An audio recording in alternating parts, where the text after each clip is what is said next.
This is stupid, Henry Waller said as he set up 3 laptops on the portable, fold-out table he'd hiked into the area. Quit b***ing.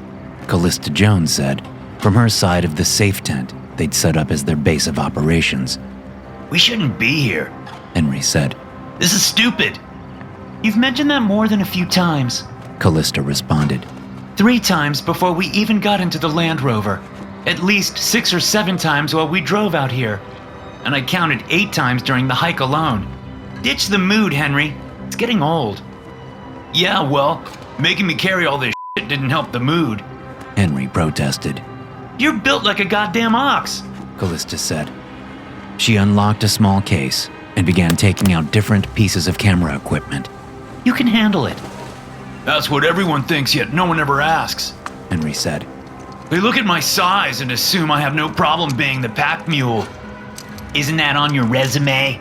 Jasper Lyons asked as he came into the tent, wearing a level A hazmat suit with the hood undone, hanging down against his upper back. Pack mule, whiny bitch, crybaby. Better a crybaby than a moron willing to walk into a hot zone wearing a glorified baggie, Henry snapped. This is pure Tyvek 400, baby, Jasper said as he turned in a slow circle. I'm safe as can be in this thing. You look like an idiot, Henry said. A soon-to-be-dead idiot. You know I look hot, Jasper said. Admit you want a piece of this. You do look hot, but more in an overheated way than a sexy way, Callista said. She carried a harness over to Jasper. Arms up, beautiful. See, Henry? Jasper said. Cal gets it. I'm damn sexy in this thing. The only thing sexy about any of this crap is the payday, Henry responded. So you and your jumpsuit and that camera rig better get us the footage we need. I didn't haul my ass through a fucking war zone and out in the middle of nowhere to come back empty-handed. Get the shots and sell the mystery so we can get paid. Hey, brother, that's what I'm here for, Jasper said. To get the good shots and get us paid. Hold still, damn it. Callista snapped at Jasper. I need to tighten this, or it'll flop everywhere. Callista clipped 2 straps up under Jasper's armpits, then cinched the straps until Jasper grunted. I'll barely be able to move my arms, Jasper complained. Who's the whiny bitch now? Henry said and laughed. Still you, Callista said. Then she patted Jasper on the shoulders and backed up. She twirled her fingers. Spin around quickly. I want to see how it holds up to fast motion. Jasper did as he was told and spun around Sound of Music style, which resulted in him almost knocking one of the laptops off the folding table. Watch it, dipsh**. Henry snapped. This working for you? Jasper asked, giving Callista a wink. We'll see, Callista said, and turned to face Henry. You got that up and running yet? You got that up and running yet? Henry responded in a snotty, mocking voice. He typed quickly at the middle laptop, then stepped back. Bingo, bitches. The screen on the left came to life with an image of Callista and Henry as Jasper faced the two. The screen on the right showed a blurry, whitish background. The screen in the middle was still blank. Turn around, Henry said. Jasper began to spin again. No, no, no, Henry said. I didn't say spin, I said turn around. You know, just turn, once, not even a full 360, 180. Can you handle that, Jasper? Dude, you are less fun than our guide, Jasper said, and turned to face the entrance to the tent. The right screen became a poorly framed image of Callista and Henry. The left screen became blurry and whitish. Hey, where is Oleg? Callista asked. He was going back to unload the food and water, but I haven't seen him since we set the tent up. I don't know, Jasper said and shrugged. Don't do that, Henry said. Do what? Shrug? Jasper asked. Yeah, don't, Henry replied. It messes with the rig. Then it's a good thing I'll have this, Jasper said, and turned back around so he could step over to the folding table. He slid a small case out from underneath and set it on the table. With 2 clicks, he had the case open and was pulling out a handheld camera rig that was basically a pistol grip with a GoPro bolted to the top. Action Cam Jasper at your service, Jasper said, and turned the camera on. The middle laptop screen came to life and showed what the handheld camera was capturing. No, seriously, guys. Callista said and walked to the tent entrance. Where did Oleg go? Who knows the mysterious ways of Ukrainians? Jasper said in a faux spooky voice. The dude's country has been invaded by Russia. Maybe he's taking a break and just catching his breath. That makes no sense, Callista said, and unzipped the tent flaps. I'll be right back. Careful out there, Jasper said. Don't let the scary Chernobyl wolves get you. Fuck off, Callista said and left. She zipped the flaps back up, leaving Jasper and Henry alone together. Okay, dude, seriously, what's up your butt? Jasper asked Henry. You have been mopey and moody and bitchy ever since we left the hotel yesterday. I thought a Chernobyl expedition was on your bucket list. It is. Henry replied while he checked the 3 laptops. Then what's the deal? Jasper asked. No deal, Henry said. I just have a bad feeling. You always have a bad feeling. Jasper said. You should see a gastroenterologist about that. This feeling is like Kathmandu. Henry responded. Jasper went quiet. It was a quiet that said a lot. You get it now? Henry asked, when Jasper didn't say anything in response to his Kathmandu comment. We said we wouldn't bring that up anymore, Jasper said. Not cool, man. I just want you to know that my bad feeling isn't because I ate some chicken Kiev that had gone off, Henry said. I had the same feeling in Kathmandu as I do here, and we both know how that turned out. Yeah, well, we're here, Jasper said. And none of us can afford to turn back now. I know, Henry said. That's exactly why The entrance zipper screamed upward, and Callista burst into the tent. He's f***ing gone! Callista shouted. Who? Henry asked. Oleg! We can hear you, Jasper said and held his hands out, palms down, in a placating gesture. Switch to your inside voice. F*** you, Jasper! Callista cried. Oleg is f***ing gone! Did he leave the food and water? Henry asked as he rubbed his face. Please tell me he left the... No! The only thing he left is us! Callista yelled as she slammed her fists against her thighs. I knew I should have watched his ass! You were, Jasper said. That's the problem. You've been flirting with that Slavic stud from the moment he picked us up at the hotel. Yeah, because that's how you get done in places like this, Callista said. Tight t-shirt, a friendly smile, maybe a light brush of the fingers on the arm. How the hell do you think I got us out of Bogota? By asking nicely? No, you idiot. I cocked a hip and pushed the girls together. That's how. I assume the Land Rover is gone too, Henry said, sounding resigned to their fate already. What? I don't know, Callista said. I didn't hike back to the road. Are you joking? Henry replied. He threw up his hands and his fingertips pressed against the ceiling of the tent. Careful, man, Jasper said. This tent cost more than Oleg's Land Rover. Where are you going? Callista asked as Henry unzipped the tent's flaps. This whiny pack mule is going to hike back to the road and see if Oleg is still there, Henry said. Which is what Cal should have done. Screw you, Callista said as Henry left the tent and zipped the flaps back up behind him. No way am I hiking back through radioactive woods at night alone. Whatever, Henry shouted from outside the tent. I guess it's just us, Jasper said and raised an eyebrow. Never, ever, ever going to happen, Jasper, Callista said. You are not my type and never will be. Too much man for you? Jasper asked, giving her 2 thumbs up. Too much Jasper for me. Hell yeah, Jasper said. That's not a compliment. Says you. Says any woman with eyes and a brain and a beating heart and I get it. Jasper interrupted. Jeez. While they waited for Henry to return, Callista went through and double-checked every function of the camera rig. Does it really have to be so tight? Jasper asked. If we want a stable image, then yeah. Callista answered. You've worn this a million times. Why are you complaining so much? It pinches under my arms in this suit, Jasper said. After a few minutes, Callista went to the tent entrance and touched the zipper. Maybe one of us should go look for Henry, Callista said. He's been gone a long... The zipper flew up, and Callista screamed as she stumbled away from the entrance. Just me, Henry said, slipping inside the tent. Oleg is in the Land Rover. He's back at the road? Callista asked. Why didn't he bring the water and food on that special cart of his? He was so proud of those all-terrain wheels. He caught some chatter on the radio, Henry said. He's staying close to the Land Rover just in case. Just in case of what? Jasper asked. Chernobyl wolves? He laughed, but Henry and Callista didn't. That's a joke, he said.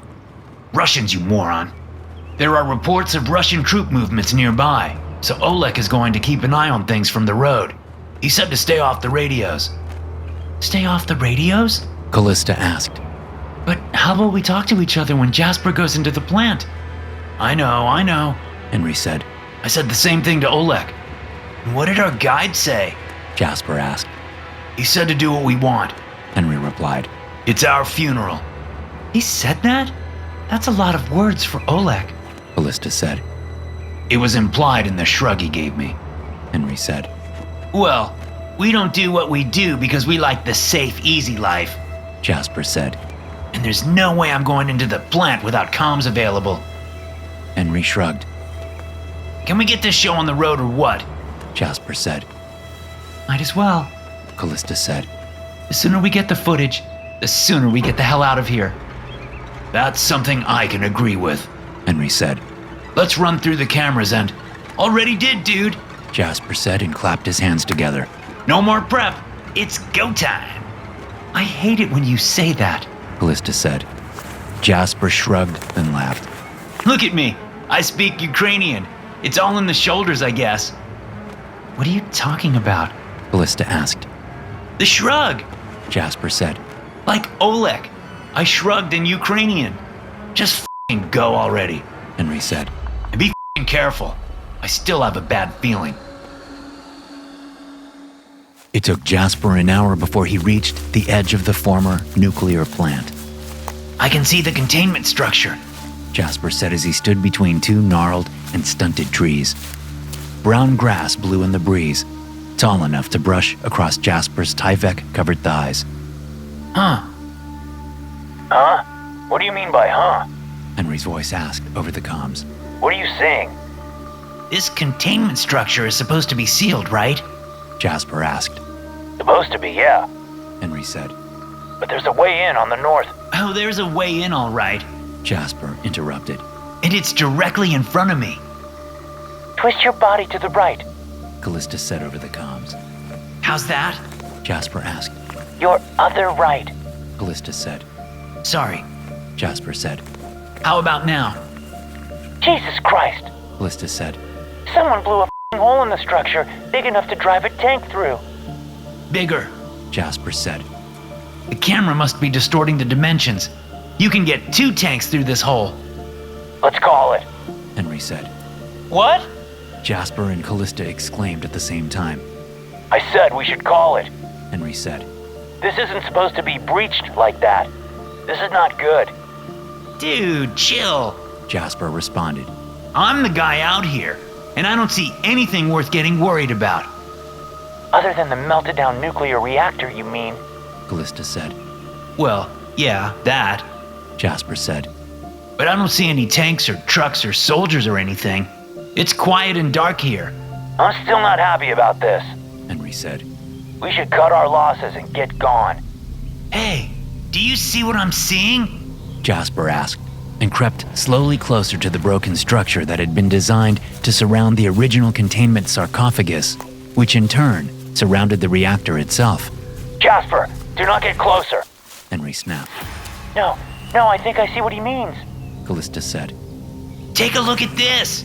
Jasper said as he stopped by the first pile of rubble, his handheld camera taking in the thick pieces of broken concrete. Something didn't break into the structure. Something broke out. That's crazy. Henry said. Dude, look! Jasper exclaimed. He lifted the camera and carefully documented what he was seeing, which was rubble strewn outward and away from the containment structure. not rubble broken up inside, Maybe there was an explosion. Callista said. I'm not seeing scorch marks on any of this concrete. Jasper said. There was silence for a moment, then Henry said, He's right. We'd know if it was an explosion. Could be compromised structural integrity, in which case, you should not step foot inside there, Jasper. Too late. Jasper said as he worked his way through the rubble until he was standing directly outside the containment wall. I'm here to do a job, and I'm gonna do that job. Wish me luck. Then he crossed the threshold of the containment wall and entered the sealed reactor area. Pay attention to your rads. Callista warned.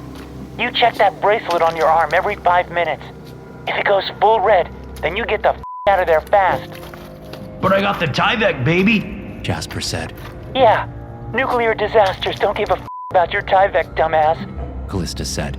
If your bracelet goes red, you book it. Understood? Yes, Mom. Jasper said. Dick. Callista responded. Jasper kept moving. In the darkness, with only the light from his camera rig illuminating the space, shadows stretched and warped all around Jasper. He tried not to let it bother him, but it felt like with every step he took, he was being stalked by something just out of range of his peripheral vision. What are you doing? Callista snapped over the comms. Why do you keep twisting like that? It's hard to see and move in the suit. Jasper said. I have to turn my whole body. How's that Tyvek now, baby? Henry asked. Shut up. Jasper said. Still doesn't explain why you're... Callista started to say. What was that? Jasper asked. I lost you. What was that? Henry asked. What was what? Jasper replied. Guys, you're confusing the shit out of me. What is going on? The sound of rubble shifting echoed from directly behind Jasper. He spun about, aiming his handheld camera's light back the way he'd just come. Nothing. Guys, you there? Jasper asked. There was no response. Guys! Jasper shouted. Guys! Came an echo of his voice. Jasper whirled around, his camera aiming this way and that way and all over. Guys, this is not funny. Jasper said. His breathing became ragged, and Jasper desperately wanted to yank the hood off his suit and take in a lungful of some cold, fresh air. But he knew if he did, that where he stood, he'd also die where he stood. The statistic was a person could live for approximately 5 minutes before he or she started to hemorrhage internally and bleed out. That was if the person's brain didn't boil in their head first. Although, Jasper wasn't sure that last part was real. He'd heard it from a guy at the bar the last... Jasper, can you hear me? Callista called over the comms. Jesus, there you are. Jasper replied. What the happened? Henry thought he heard something outside and went to look. Callista said. Then the comms went out, and I've been trying to fix them. They're fixed now. Jasper said. What did Henry find? I don't know. Callista said. He hasn't come back. Is he answering his radio? Jasper asked. With a voice back on the other end of the comms, Jasper felt a little more confident and started walking deeper into the containment structure. He's not answering his radio or replying when I yell for him. Callista said. But I probably shouldn't be yelling if Russians are around. Or so Oleg says. Jasper replied. I bet the guy is fishing for a higher payout. He's making it look like we need to give him danger pay. We're in a f***ing war zone outside Chernobyl. Callista said. Danger pay is the only pay around here. You know what I mean, Jasper said. He rounded a corner and froze. What is it? What'd you see? Callista asked. How'd you know I saw something? Jasper said. The way you stopped short there. Callista said. Turn a little to your left. Your other left. Can you see it? Jasper whispered. Before him was a huge concrete wall. There were doorways cut into the lower half, but the rest of the wall stretched up at least 6 stories. Jasper craned his neck, but everything above was lost to darkness and impossible to see. Except what was on the concrete wall was not impossible to see. Is that an outline of a bird? Callista asked. If it is, it's a big bird, Jasper said. He took a step closer and lifted the handheld higher. The GoPro signal just went out. Callista said. It's still recording to the internal storage. Jasper replied. Yes, but I can't see anything on my end. Callista said. Angle your body rig up just a bit. A little bit more. There. Hold still for about 30 seconds so we get it all. This is not a comfortable position, Jasper said. Position. An echo replied. What the f***? Jasper cried as he spun around. Only darkness greeted him from behind. What are you doing? Callista asked. I said 30 seconds. I heard something, Jasper said. or someone. Did you just say someone? Callista asked. It's probably an echo. Jasper said, more to convince himself than to explain to Callista. Yeah, just an echo of my voice. Voice. Another echo replied. Own voice. Echo. Oh, no. Jasper whispered. That's not how echoes work. What is that? Callista asked. I don't know. Jasper snapped. But I'm leaving. Someone is in here with me, and I refuse to die by some sick, sadistic Russian dillhole's hands. Not happening. Henry? Is that you? Callista asked. Cal, did you hear me? I'm bailing. Jasper said, and started to retrace his steps. Cal? Henry? Anyone? Hold on, Jasper. Callista said. Henry, stop fucking about. Get your ass in. Oh my god! Static exploded in Jasper's ear, and he pawed at the Tyvek hood, then froze as he realized he was about to kill himself if he removed the hood. So he crouched down and waited out the static, despite the piercing agony it produced in his head. Then it all went quiet, except for a ringing in his ears. Cal? Jasper whispered. Cal, you there? Jasper waited, but there was no response. Henry? Can you hear me? Jasper called. A clatter of concrete rubble got Jasper to his feet. He turned left. He turned right.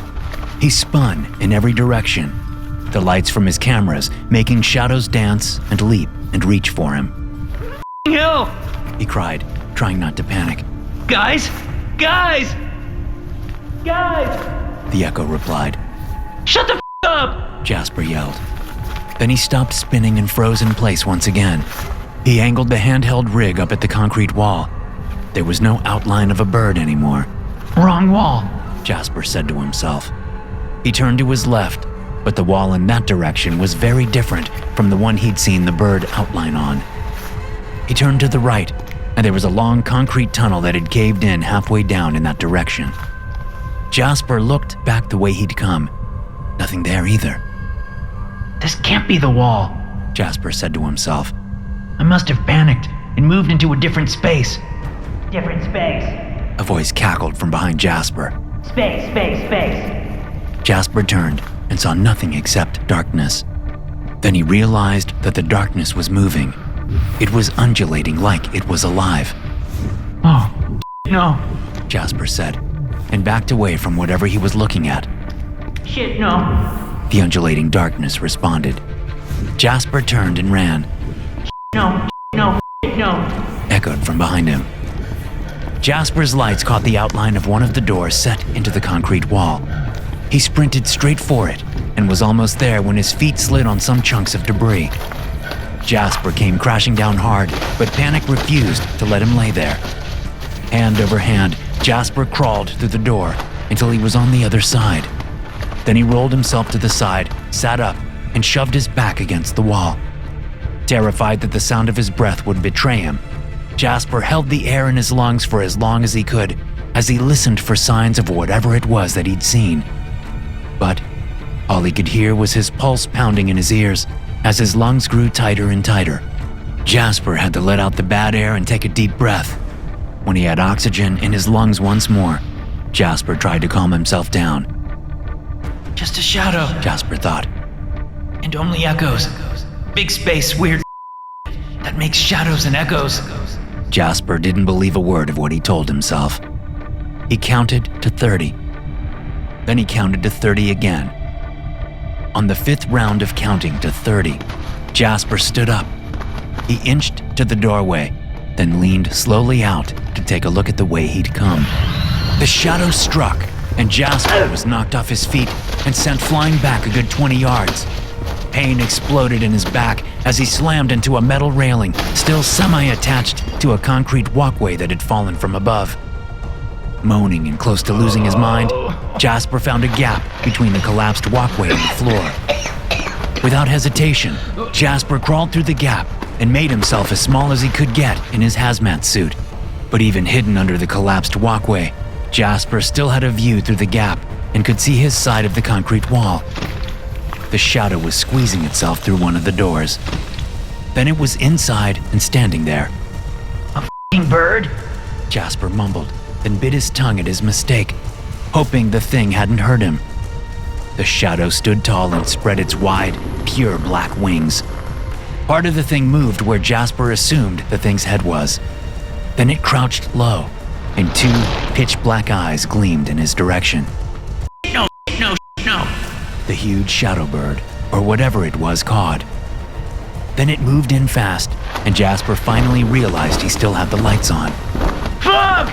He shouted and scrambled to switch them off. But he couldn't get them off before a massive eye filled the gap between the floor and the collapsed walkway. A black iris held a black pupil, which made up the entire black eye that stared at Jasper. The comms crackled to life. Is someone there? A gruff voice asked. Hello there. Is this Jasper? Oleg. Jasper was so glad to hear someone on the comms that he almost replied, but he'd learned that lesson already and remained quiet. Not that it mattered much. The eye blinked, but Jasper almost missed it because the bird or creature or whatever it was had eyelids just as black as the rest of it. A screech from out in the reactor made Jasper's bladder clench, and he fought to keep from pissing his suit. A second screech called out and the eye disappeared. No. Is what Jasper heard as the bird or creature or whatever retreated, called by the far-off screech. Is this Jasper? Oleg's voice asked over the comms. Hello there. Oleg, Jasper whispered. I can hear you. Ah, there is the Jasper. Oleg replied. I begin to think you are dead, man. Still could be. Jasper whispered. Where are Callista and Henry? What that? Oleg responded. I barely hear you. Callista and Henry. Jasper said a little louder. Where are they? Gone. Oleg said. Taken by a shadow. A shadow? Jasper asked. Fuck. Did it look like a bird? Large bird. Oleg answered. Very large bird. That doesn't make sense. Jasper said. I saw it too. It was here with me. More than one bird. Oleg said. Jasper swallowed hard. His whole body shook with a shiver of fear. If one is here, Jasper mused. maybe they live here. The Jasper should leave. Oleg said. You leave and go west for 3 kilometers. I meet Jasper on the road. Yeah, but what if that thing brought Callista and Henry here? Jasper said. I couldn't find them. The Callista and the Henry dead. Oleg said. You saw them die? Jasper asked. It was a question he never wanted to ask, but he always knew he would have to one day, considering the situations they got themselves into. No, I see blood. Oleg replied. A lot of blood. That doesn't mean... Jasper said, then jerked his head as noise exploded over the comms. Gunshots. Automatic fire. When the gunshots ended, Jasper waited a few seconds, then called. Oleg? There was no response. A screech echoed through the containment structure. It was answered by a smaller screech. Then Jasper distinctly heard. No. This is not Kathmandu, Jasper said. I won't let it be. Jasper eased his suited bulk out from under the collapsed walkway. He stood slowly, checking every inch of the suit he could reach and see. It was hard to tell, but Jasper was pretty sure the suit hadn't ripped or been breached. The bracelet on his wrist was a yellowish green. Jasper pivoted left, then right, and finally saw a second tunnel he'd missed before. A tunnel that was not caved in halfway down. Come on. Jasper said as he switched all the camera lights back on, since he never could get all of them off anyway. With pure terror in his belly, Jasper took a few steps toward the tunnel. Come on! He said again. Then a screech echoed from down the tunnel, and Jasper knew for sure which way to go. He headed off, his handheld camera up, his body rig lighting the way. As Jasper went further and further down the tunnel, he noticed his footsteps were getting quieter and quieter. He paused and looked down, lifting his boots up one by one. What dripped and slid off his boots looked like bird crap, except it was pitch black, just like the few feathers that were strewn around the tunnel's floor. If Jasper had been on the fence about what he was dealing with, that fence collapsed under the evidence beneath him. Fucking bird, he whispered. A screech called out and was met with a second screech. Both came from dead ahead. At that point, Jasper could have turned back around. He knew he should turn back around. That was smart. That was self-preservation. Jasper was all about being smart, and he was even more about self-preservation. But in the back of his mind, all he heard was Oleg saying that Callista and Henry were gone. And despite the narcissistic persona Jasper liked to present to the world, his colleagues, his friends, meant everything to him. No, it would not be another Kathmandu. He would not allow it to be. Jasper picked up his pace and hurried down the tunnel, careful not to slide in either the bird shit or slip on an errant feather. When he reached the end of the tunnel, the space opened into a massive chamber-like enclosure. Jasper had studied the schematics for Chernobyl. The original schematics of the plant and the schematics for the subsequent enclosures built around the reactor in order to contain the massive amounts of radiation still emitting from the melted core. None of those schematics matched what Jasper was looking at. He had no idea where he was. What he did know was there was a pile of concrete about 20 feet high in front of him, and perched on top of that pile was what Jasper could only describe as, well, a nest. It would have been comical if it wasn't so terrifying. The nest was made of not twigs and little branches, but the trunks of entire trees. And not small trees, not saplings. Fully grown, mature trees were twisted and bent around each other to create the nest. Jasper had witnessed a lot of strange shit over the years hunting mysteries with Henry and Callista, but he'd never seen a nest so big you could sit a house inside it. Then the debate began to war in Jasper's head. Did he climb up the pile and try to get a look inside the nest?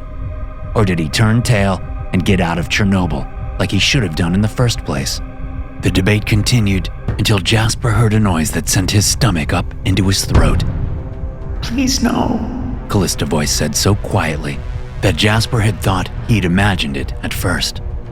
Please no, the voice said again. The voice was followed by the distinct sound of crunching and cracking, which was then followed by a solid, wet flop. Please no, the voice echoed through the massive chamber. I'm coming, Callista, Jasper thought, as he tucked his handheld camera into his belt, then reached up and took hold of the highest hunk of concrete he could reach. Hand over gloved hand, Jasper made his way to the bottom edge of the nest. He studied the twisted tree trunks and saw a way up. It wouldn't be easy, but Jasper had climbed worse. The trick was doing it so he didn't rip his suit. With careful handhold by careful handhold, and very slow, deliberate placement of his boots, Jasper was able to get himself up to the lip of the nest. He was exhausted, he was terrified, and he felt like a fool for taking the risk he was taking. But he didn't stop. Neither did the crunching, the cracking, and the occasional wet plops. Jasper started to reach his gloved hand over the lip of the nest, then paused. He realized he didn't need to literally rush headfirst into danger. Jasper wedged his body up against two tree trunks so he could securely get the leverage he needed to take the handheld camera from his belt. Then he switched on the light, made sure the camera was recording, and eased it up over the lip of the nest. There were some muffled screeches, and the crunching paused briefly, but then the sounds returned to their previous rhythm. Jasper let the camera record for 20 seconds before he lowered it back down and fumbled at the controls. It was difficult with the gloves, but Jasper managed to rewind the footage a bit in order to see what he'd recorded. The vomit made it from his stomach up into his throat, then paused just as it pressed against his lips. Jasper slowly swallowed his own sick as he stared at what he saw on the GoPro's video screen. Callista's body was torn apart and strewn about the nest while two things pecked at it and devoured her, piece by piece by piece. The only reason Jasper knew it was Callista was because of the bloody shirt that hung from a snapped branch on one of the trees that made up the nest, and her severed head that was sitting upside down on the far side of the nest, close to one of the thing's black talons. Then one of the black beaks opened, letting bits of flesh and drops of blood fall to the bottom of the nest as it said, "Please no." Jasper fought vomit once more. He won the second time though. Then he took several slow, quiet breaths and got himself together. Callista was dead. That realization hit Jasper hard. He'd told himself that he wouldn't let another Kathmandu happen, but what he saw, what he'd gotten himself into, was way worse than Kathmandu. Jasper stopped the playback of the footage and put the camera back on his belt. He started slowly back down the concrete pile until he was on the chamber floor once again. Yes, Callista was dead, and she died in a horrible, horrible way. But Henry could still be out there somewhere, and that was what Jasper held in the front of his mind as he took slow, deliberate steps back to the tunnel. Except he was having a hard time finding the tunnel. He looked all about, but the space was so massive that even the bright lights of the camera rig were having a hard time illuminating distinct features. So Jasper walked in the direction his instincts told him the tunnel would be found. But the tunnel wasn't there. It was nowhere to be seen. Where the tunnel should have been was just darkness. A huge blob of darkness. Jasper took a couple of steps back and looked up instead of side to side. There, about 30 feet or so up, Jasper saw something dangling. It was hard to tell what it was or why it was there, but Jasper saw it and knew it hadn't been there before. Then the sound of dripping reached his ears through the Tyvek hood. Jasper angled his view to the chamber floor, and the camera lights instantly picked up the red staining the concrete. Blood. A lot of blood. Jasper took several more steps back, knowing he had to widen his perspective. "Oh, me." Jasper muttered when he realized what he was looking at. Mama Bird had returned to the nest, and in her huge beak was a body that was dripping blood like a leaky faucet. Mama Bird was bringing more food for her babies. Mama Bird was bringing them Henry. Jasper continued to retreat from the huge creature. "No, no, no, no, no." Echoed from behind Jasper. "Please no, please no, please no, please no." Joined the echo. Mama Bird responded by tossing Henry's corpse high into the air. Jasper craned his neck to see where it landed, but the suit blocked his view. The distinct thump of a body hitting the bottom of the nest, followed by happy screeches and then cracking, crunching, and wet plops, told Jasper that Mama had found her mark. And that's when all thought of rescue or self-preservation, or anything rational really, left Jasper's head. He turned and ran screaming. He had no idea which way he was going. He had no idea if he was running deeper into the containment structure or if he was running to safety. But run is what Jasper did, until his legs went out from under him and he fell face first onto the ground. He lay there for several minutes, expecting a giant beak to pierce his suit and dig straight into his back. When death didn't cleave him in two, Jasper got up onto his hands and knees. Then when he still did not get murdered by a pitch-black demon bird the size of a city bus, Jasper stood up. He was outside the containment structure. Despite fleeing in blind terror, Jasper had gotten himself not only outside, but he was a good 50 yards inside the stunted and gnarled tree line. He'd tripped over a root, and off to Jasper's left, he could just make out the dawn of light filtering down through the bald branches. He'd survived the night. He'd survived Chernobyl. And he knew which direction west was. Oleg had said to head west and meet him on the road. So with the dawn to his back, Jasper hiked and hiked, pushing his bone-tired body and weak legs to the very limits of his endurance. Then he saw the road and ducked deep so he could sprint the last few yards. Stay there. A voice called out, and the distinct sound of a rifle being charged reached Jasper's ears. Without even being asked, Jasper held his hands above his head as he froze in place. Then he saw the Land Rover and the man standing next to it with an AK-47 in his hands and blood on his jacket. The Jasper? Oleg asked. Lord of the above. You made it. Holy Jasper said, then fell to his knees. Holy Stay there. Oleg said, and was lost in sight from behind the Land Rover. When he returned, he had a bright yellow canister in his hands instead of the rifle. It looked like a fire extinguisher, but slightly different. You will hold still. Oleg said, and then Jasper found himself enveloped in a thick white vapor. Once the vapor had dissipated, Jasper was held up onto his knees and his hood was pulled off. Air had never tasted so good, and Jasper gulped it in. We get you out of suit. Oleg said. He did not wait for Jasper to agree and just began to tear the suit off Jasper's body.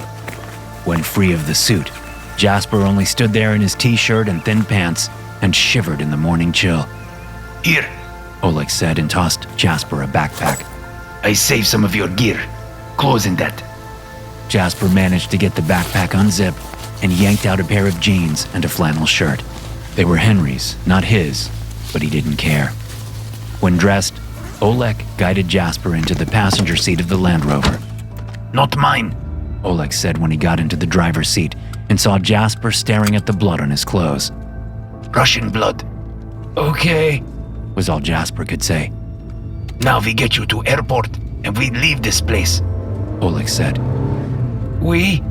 Jasper asked as Oleg pulled the Land Rover out onto the road and floored it. We? Oleg said and smiled. I have laptops. I even have the Jasper GoPro in box in case of radiation. Then he looked at Jasper and turned that smile on him. I have footage of Monster and you have client with money. We now partners. We now partners, Jasper said, and rested his head against the window. That isn't as great as you think. Believe me. Jasper closed his eyes, then shot them back open as images of the nest and its horrors flashed through his mind. I never been to New York, Oleg said. That is where client is, yes? Yep, Jasper said. Then we go to airport and fly to New York, so we get rich with camera footage, Oleg said, his smile wider and wider with every word. Airport is good, Jasper said. But coffee is better. Coffee? Oleg said. Strong coffee. Jasper said as his eyes closed, then shot back open again. So I never sleep again. Never sleep again, Oleg said and laughed. Americans are funny. You see bad things and you get all sad. Ukrainians see bad things every day and we keep going. Good for you, Jasper said. Good for you. Then he leaned his head against the window once more and stared down the road as the dawn light brought on the day. He fought sleep and fought it, but knew he would lose. So he straightened up and looked at Oleg. You ever been to Kathmandu? Jasper asked. No, never, Oleg replied. Then I've got a story for you, Jasper said and started talking. He kept talking until they reached the airport.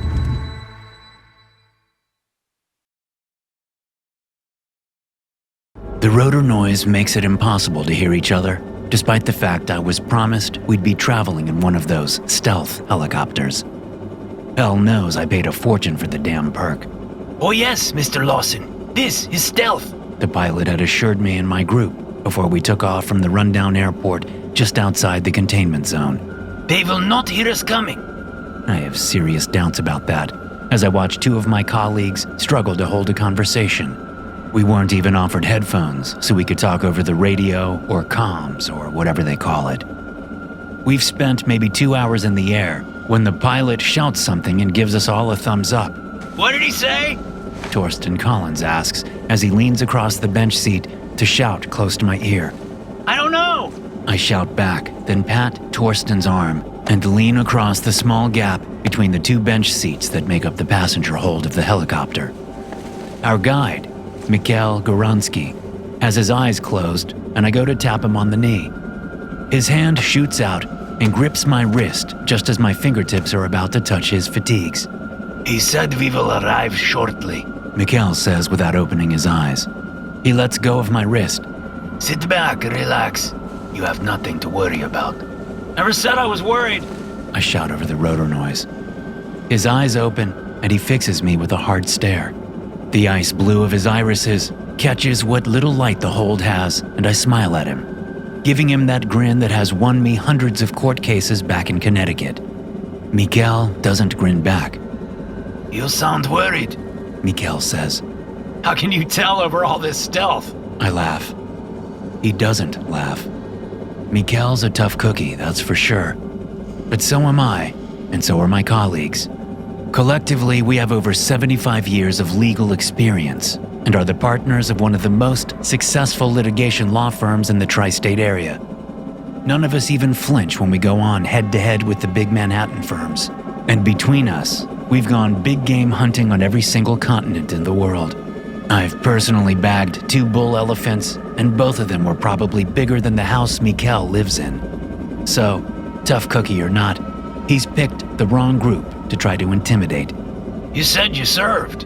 Randolph Black says from the same bench seat as Mikhail. He leans in close to the man, a move I've watched him do 1,000,000 times during depositions. Why aren't you serving now? Your country's at war with the Russians. Are we?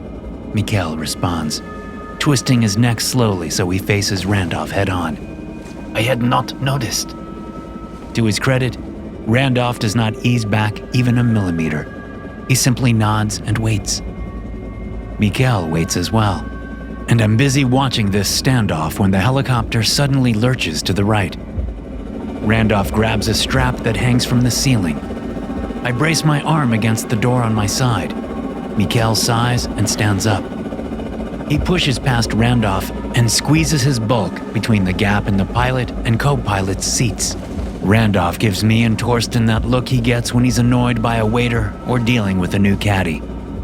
Torsten leans close to me again. Randy is out for blood, he shouts in my ear. Mikhail better get back on his good side. Yeah, it'd be a shame if there was an accident. We smirk and laugh. Randolph purses his lips and nods. He may not be able to hear us, but I can tell he knows what we're saying. Getting on Randolph's bad side is not a smart move for anyone. While hunting in Madagascar, Randolph pistol whipped a teenager for sneezing just before he was going to take a shot. He yanked that .45 from his hip and slammed the butt into the kid's temple like he was trying to crush a roach.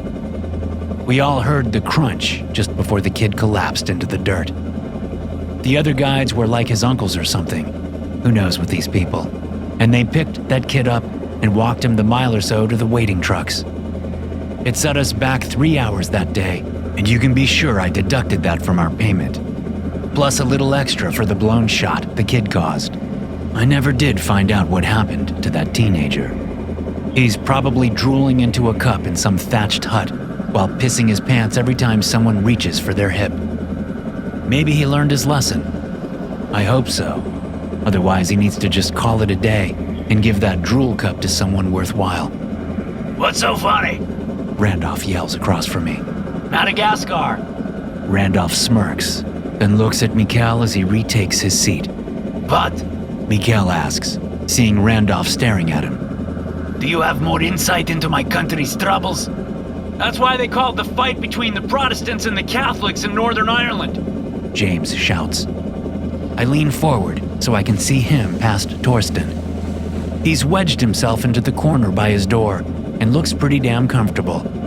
I swear, that man can look relaxed anywhere in the world, no matter the circumstances. What the hell are you talking about? I yell. The IRA, the Irish. They called the war the Troubles. I am not Irish, Mikhail says. No, I suppose you aren't. James responds with a nod. Just making a comment on your comment. Comments on comments, Randolph says and pumps his fist in the air. Comments on comments. The rest of us shout and pump our own fists. Except for Torsten. He's half a second late. What was that? Mikhail asks, looking back and forth between us. He doesn't look confused. He doesn't even look interested in our answer. From my decades of observing human behavior, I'd say he's the kind of guy who doesn't like to be left out of something. It's an inside joke. I tell him. He frowns. A joke only the four of us understand. Although Torsten always f***s it up. A waste of a joke then if only four people know it. Mikhail says, and closes his eyes as he leans back against the seat. We will land very soon. How soon? Torsten asks. Very soon. Mikhail replies. Do not worry. No one is worried. I snap. Randolph frowns at me. I roll my eyes. He rolls his. Good. Randolph says to Mikhail. We didn't pay for a helicopter ride. We paid to hunt some wolves. Mikhail doesn't respond. Hey, did you hear me? Randolph says louder. We're paying to hunt wolves, so we'd better get to that sooner rather than later. Mikhail holds up his right thumb, then lets it fall back into his lap. Randolph and I roll our eyes at each other again. Some people inflate their place in life, and Mikhail seems to be one of the unfortunates who believes his place is on equal footing with those who pay for his services. It'd be awful if he accidentally found out how wrong he is. The rotor noise changes, and the smooth but loud whir turns to a high-pitched whine. See? Mikhail says. You'll get yours sooner, rather than later. That's not exactly the correct response to that phrase, Torsten says. Mikhail shrugs. The helicopter banks to the right, then begins to slowly turn until we are over what looks like an empty field. It's hard to tell in the darkness. My assumption is proven correct the moment we touch down, and Mikhail rushes to open the passenger hold and drops a set of steps for us. All I can see is dead grass lit up by the almost full moon above. I hop out and stay low until I'm free of the rotor space. Then I straighten up and look around. Yep, nothing but an empty field. I wonder what grew here, James asks, sauntering up to me. You know, before. Before the nuclear plant went boom? Randolph asks, joining us. It didn't go boom. Torsten says from right behind Randolph. It melted down, causing a chain reaction, which did in turn cause several large explosions. But it wasn't like the nuclear accident was an explosion itself. There was no mushroom cloud.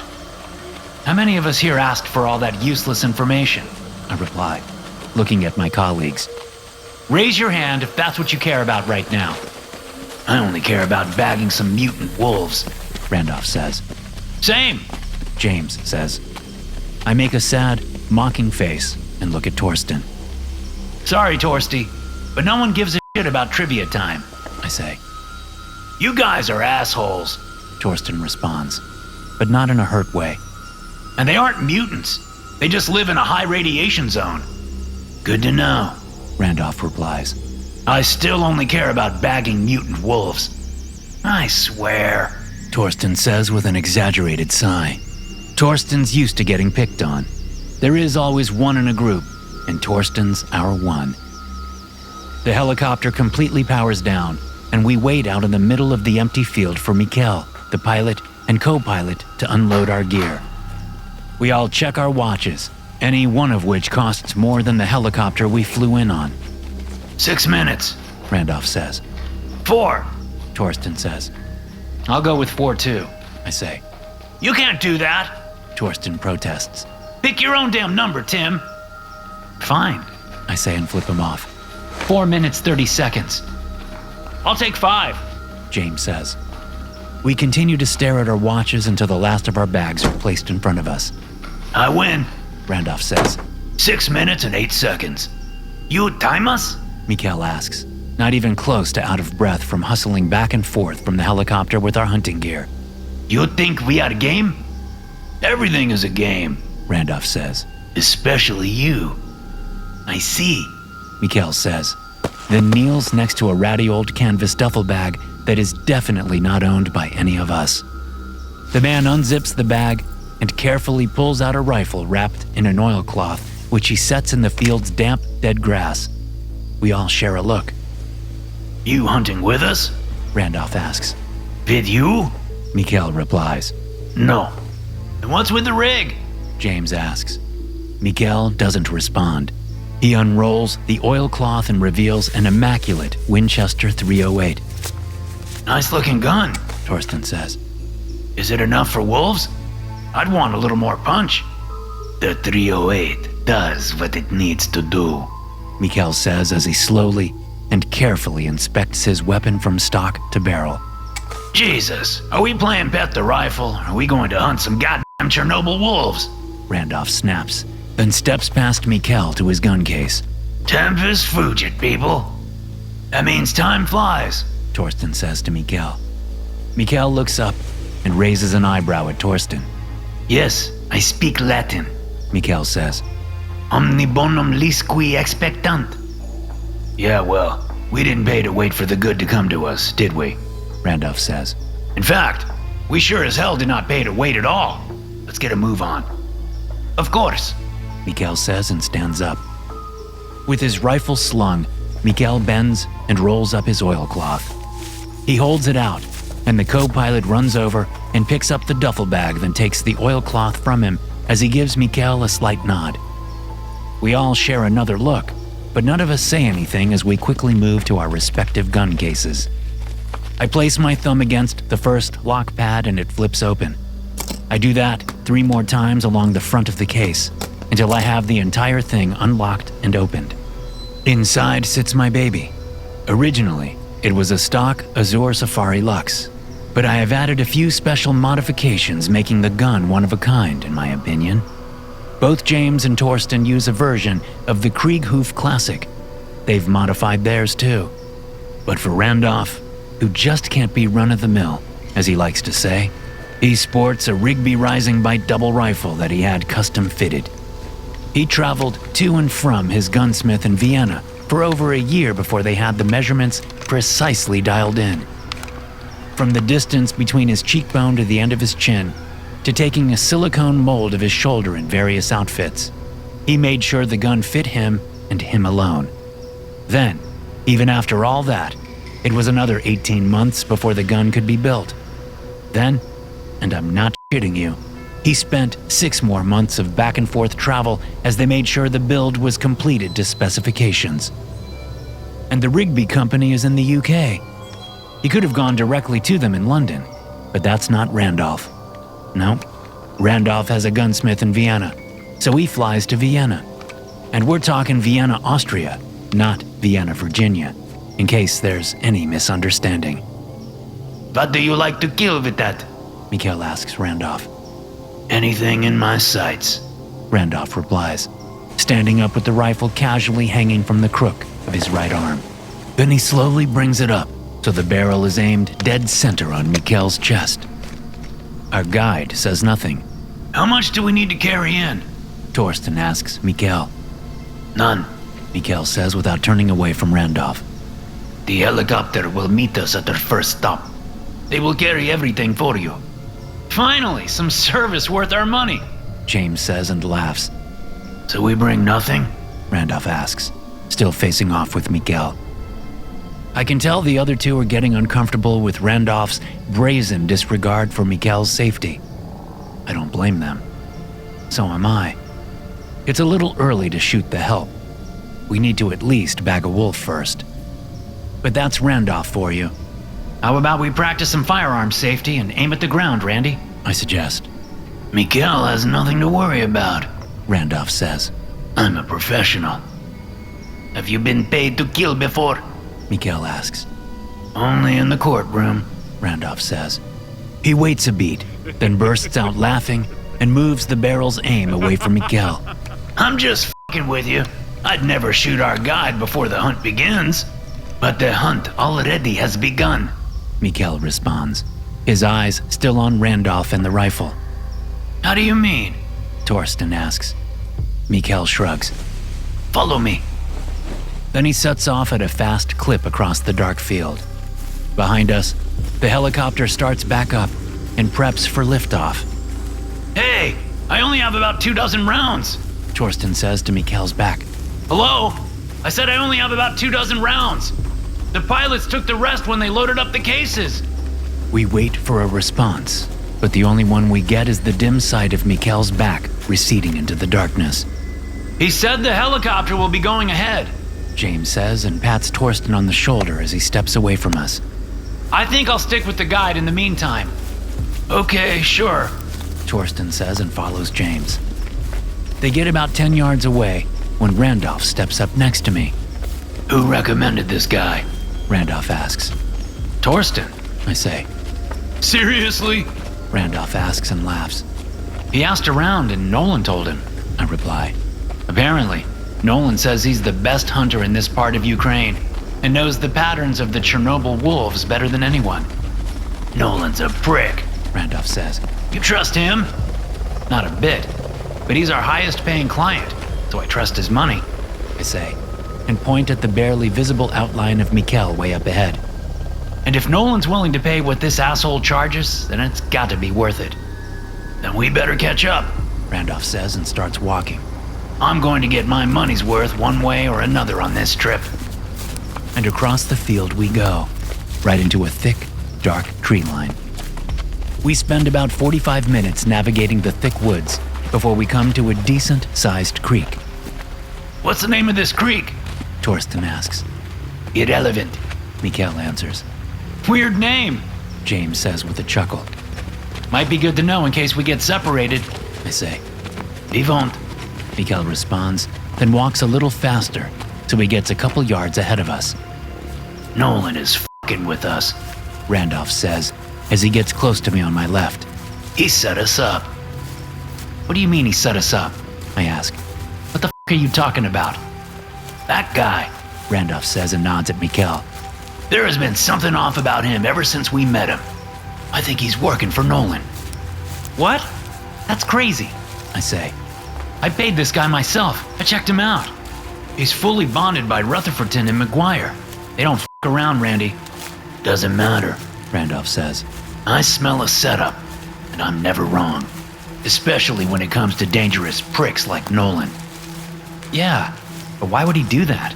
I ask. Why would he set us up for anything? Because of the Krakauer deal going south, Randolph replies. He said he didn't blame us for that, I say, and look at Randolph. Randolph shrugs. His secretary says he was rage pissed at us for days after the deal fell through.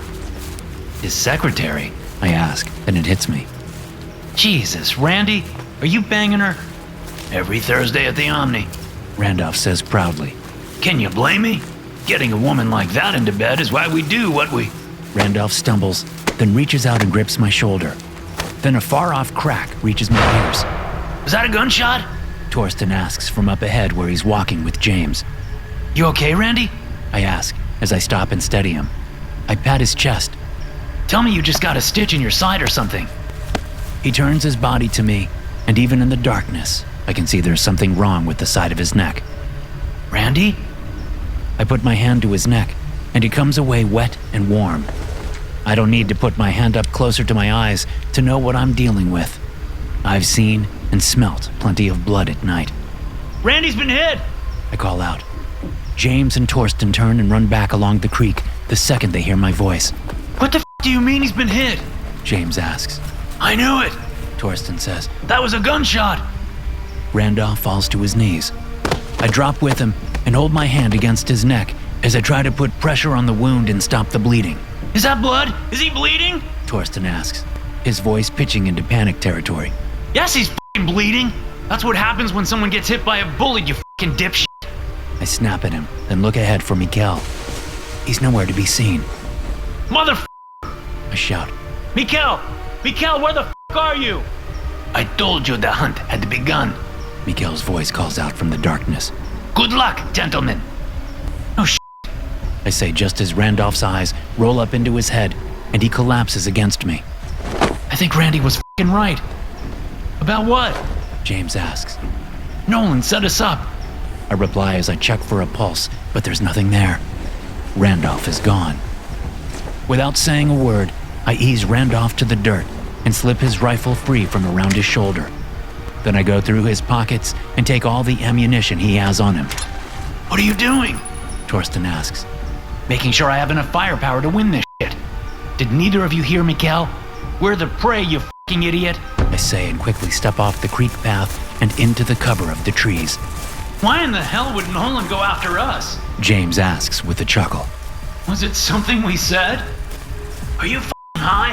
Torsten asks James. Of course. James replies. Wait, Tim? Where the fuck did you go? Torsten calls out. I don't answer him. I'm already out of his sight line. 3 makes for easy targets. 1 is harder to spot. Plus, Torsten really is an idiot, and James is just a dumbass most of the time. I'm neither of those things. What I am, now that Randolph is dead, is the best fucking hunter in our group, and I have no plan on becoming prey even if someone as powerful as Nolan is after us. It does make me pause and wonder if Nolan is hunting us because of our f*** up with the Krakauer deal, or if he's hunting us because maybe he wasn't so keen on Randolph banging his favorite secretary. Knowing Nolan, it could easily be both or neither. Billionaires are a strange breed, even if they are quickly becoming a dime a dozen nowadays. I move swiftly between the trees, and Torsten's shouts grow quieter and quieter. Foreign land or not, I know my way around woods, deserts, swamps, alpine peaks, anywhere. And the number 1 rule in all environments is to never stop moving.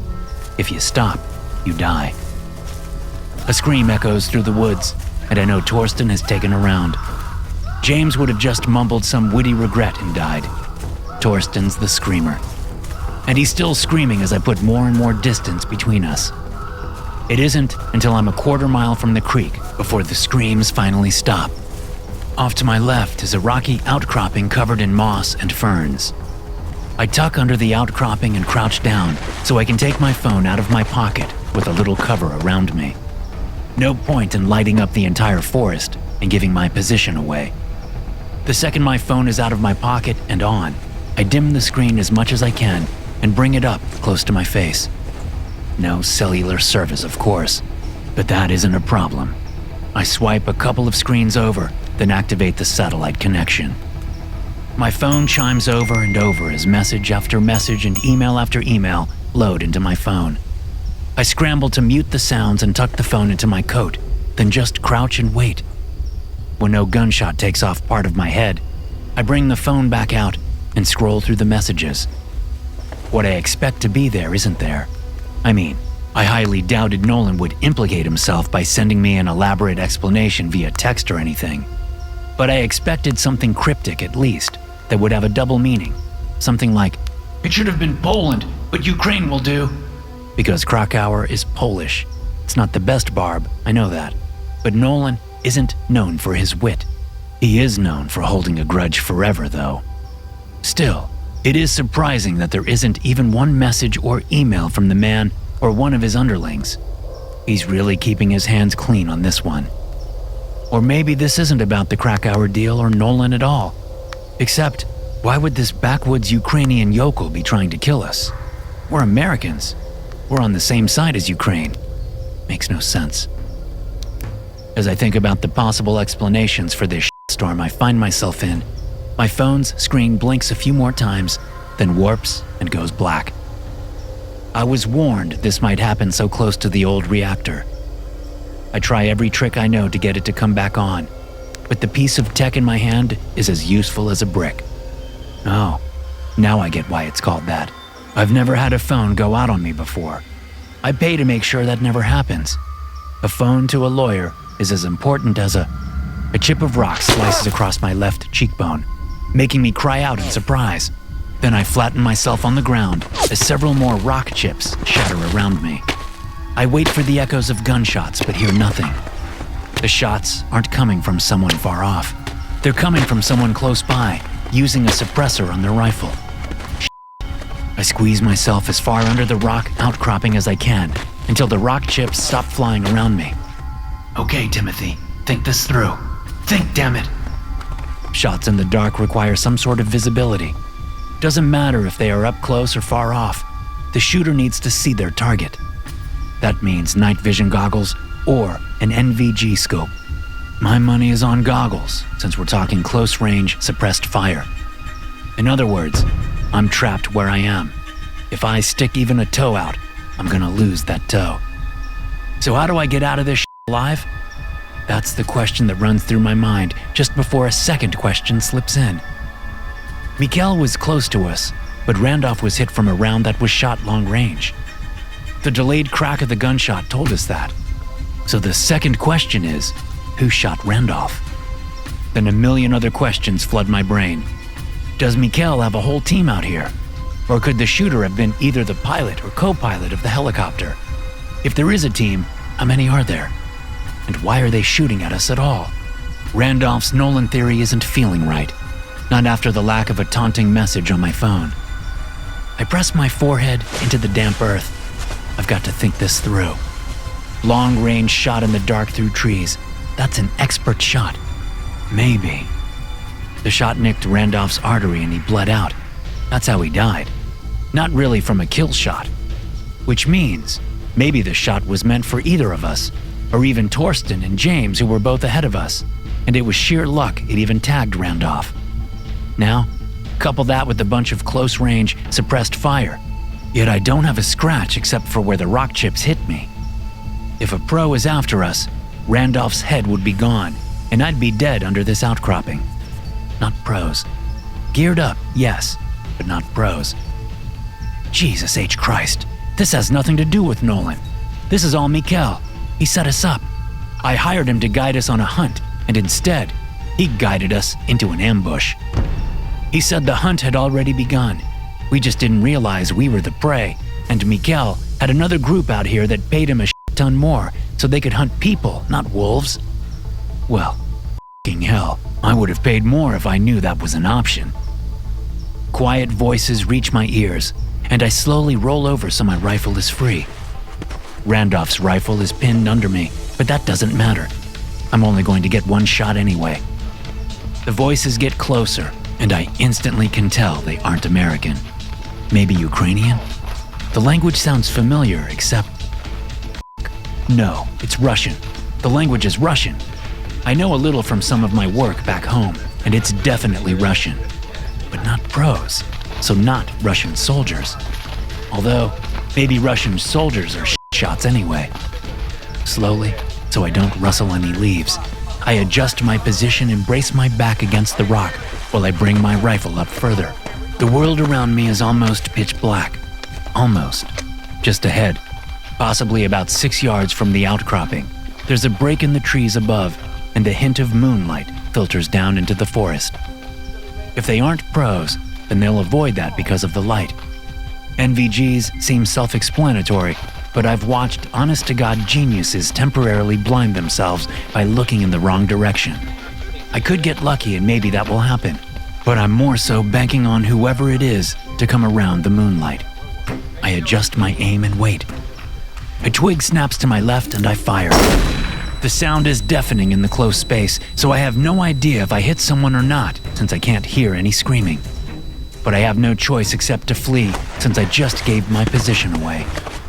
With my rifle in one hand, I scramble out from under the rocks and crawl my ass as far and fast as I can into the shadows before I get to my feet and run. Something hits my neck and I almost fall on my face, but my feet stay under me, so I keep going. After a few seconds of still being alive, I reach up and barely feel any wetness. Most likely I caught some tree bark, as whoever is back there fires after me. And I say fires because I can see bark ahead of me chipping off trees and turning into woody shrapnel. For sure not pros. I'd have more than a few rounds in the dead center of my back if they were pros. And from the amount of gunfire coming at me, I am more than certain it is a they and not a single shooter. The trees thin and the moonlight grows stronger.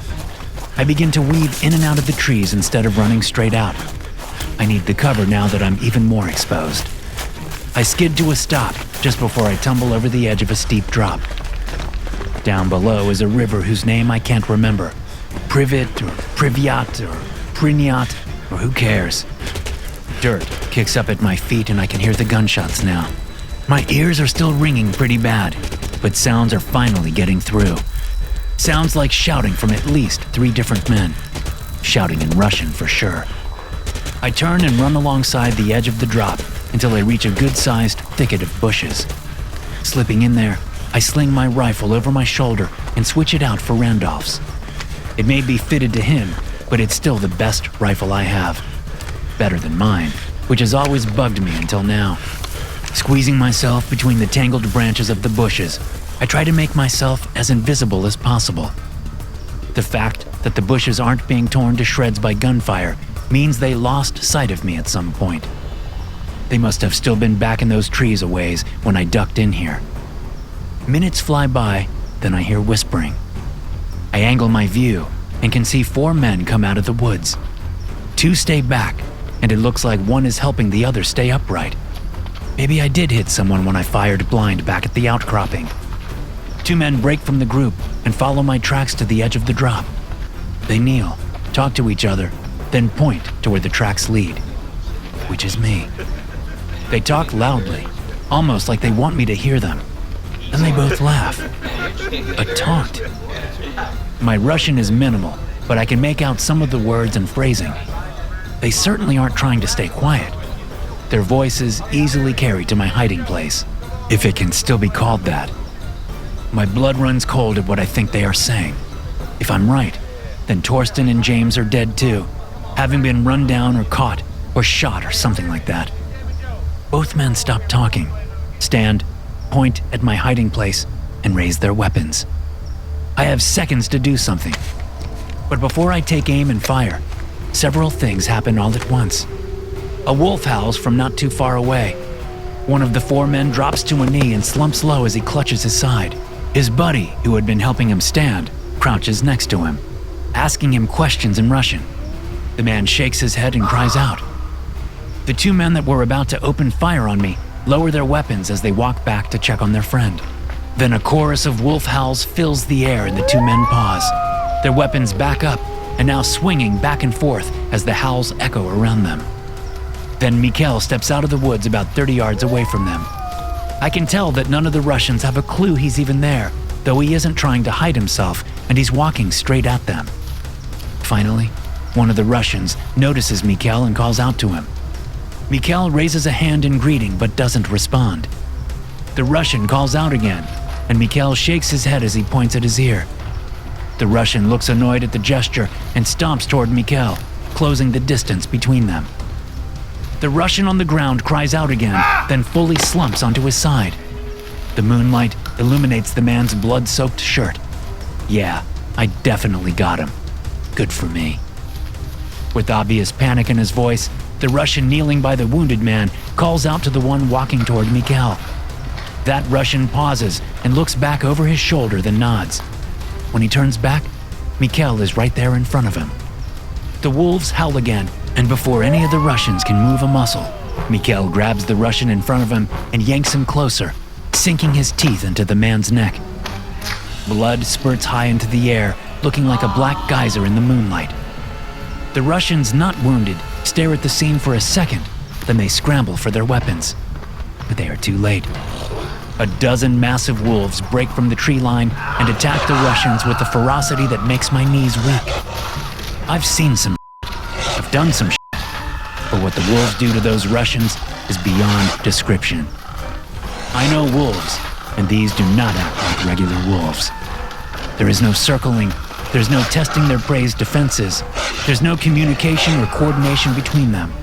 All I see is raw, brutal violence as the wolves take down the Russians and tear them limb from limb. The dead grass at the edge of the drop is stained deep black by the time the Russians stop screaming. With his chest coated in blood, Mikhail walks away from the Russians he killed and over to the feeding pack. One of the wolves breaks off and approaches him. Its hackles up. Mikhail shows empty hands and slowly bends a knee. He holds his empty hands out to the approaching wolf and lowers his head. Growling deep in its throat, the wolf gets closer and closer to Mikhail, then finally places its nose to one of Mikhail's hands.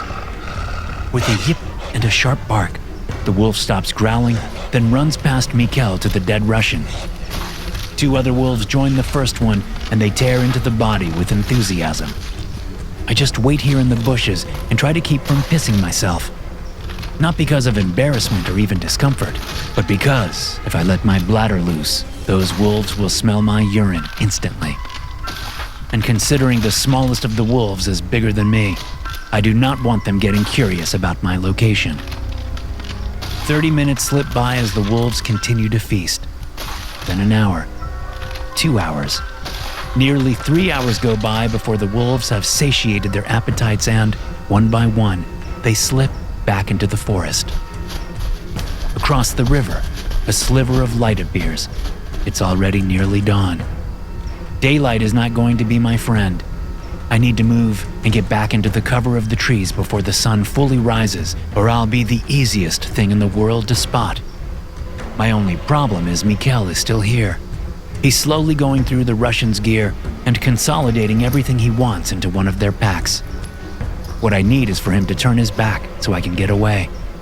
But no matter what he does or how long he takes, he's always facing in my direction. Could I put a round between his eyes at this distance? Not even a question on that one. Can I do it silently and fast enough that Mikhail can't defend himself? Yeah, that's the real question right there. And considering my luck so far in this trip, I'm not pushing it. Finally, as pinks and purples and oranges light up the sky across the river, Mikhail finishes scavenging the corpses. He stands, stretches, and unslings his rifle. Slowly, like he's in a dream, he puts the rifle to his shoulder, sights down the barrel, and takes aim right at my position. Then he fires, and a branch about 2 inches from my head snaps in half. Come out, Mr. Timothy Lawson, Mikhail says as he lowers his rifle. I do not ask twice. Without even having to think it over, I extract myself from the bushes with my hands up and a rifle hanging from each shoulder. I don't know what your deal is, but there has to be a way to work this out, I shout. There is. Mikhail says and walks toward me. Come closer. I hesitate. I do not ask twice, he says again. I walk closer to him, my hands still up. When we are about a yard apart, he stops and gestures for me to stop as well. Then he looks me up and down and smiles. You survive well, he says. I am surprised. I'm surprised to have a bunch of fucking Russians shooting at me, I shout. He cocks his head and I calm myself down. I need to remember what situation I'm in and not let my anger get the better of me. How much did they pay you? I ask, once I know I'm under control. Mikhail laughs. You always ask that. He must see the confusion on my face because he continues. The men like you, then men like these Russian pigs. The men who believe money solves everything. Always asking how much I get paid. May I ask you a question? I'd be a fool to say no, I reply. Is it a game, all this money? He asks. A game? No, it's life. I answer as I start to lower my hands. He shakes his head and I keep my hands up. But yes, in a way, it is a game. Money tells us who is winning. Winning what? Mikhail asks. Life, I say. Money equals status and power. It gives you access to places you wouldn't normally get to see. It allows for experiences others do not get to enjoy. Like this experience? Mikhail asks. Are you glad you get to enjoy it while others do not? To be honest, no, I'm not glad at all. He shakes his head and laughs. Americans, Russians, you are all the same, he says. A silence falls between us, then I clear my throat. May I ask a question? I say. He nods. The wolves, I say slowly, trying to find the right words. You led them to the Russians. Why? Is that your only question? He responds. I shake my head and he smiles. Good, he says. To answer, it is simple. The wolves of Chernobyl are hungry, very hungry.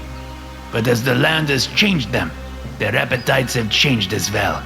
I understand, because I was one of them once. Not what I was expecting him to say. He shakes his head and laughs again.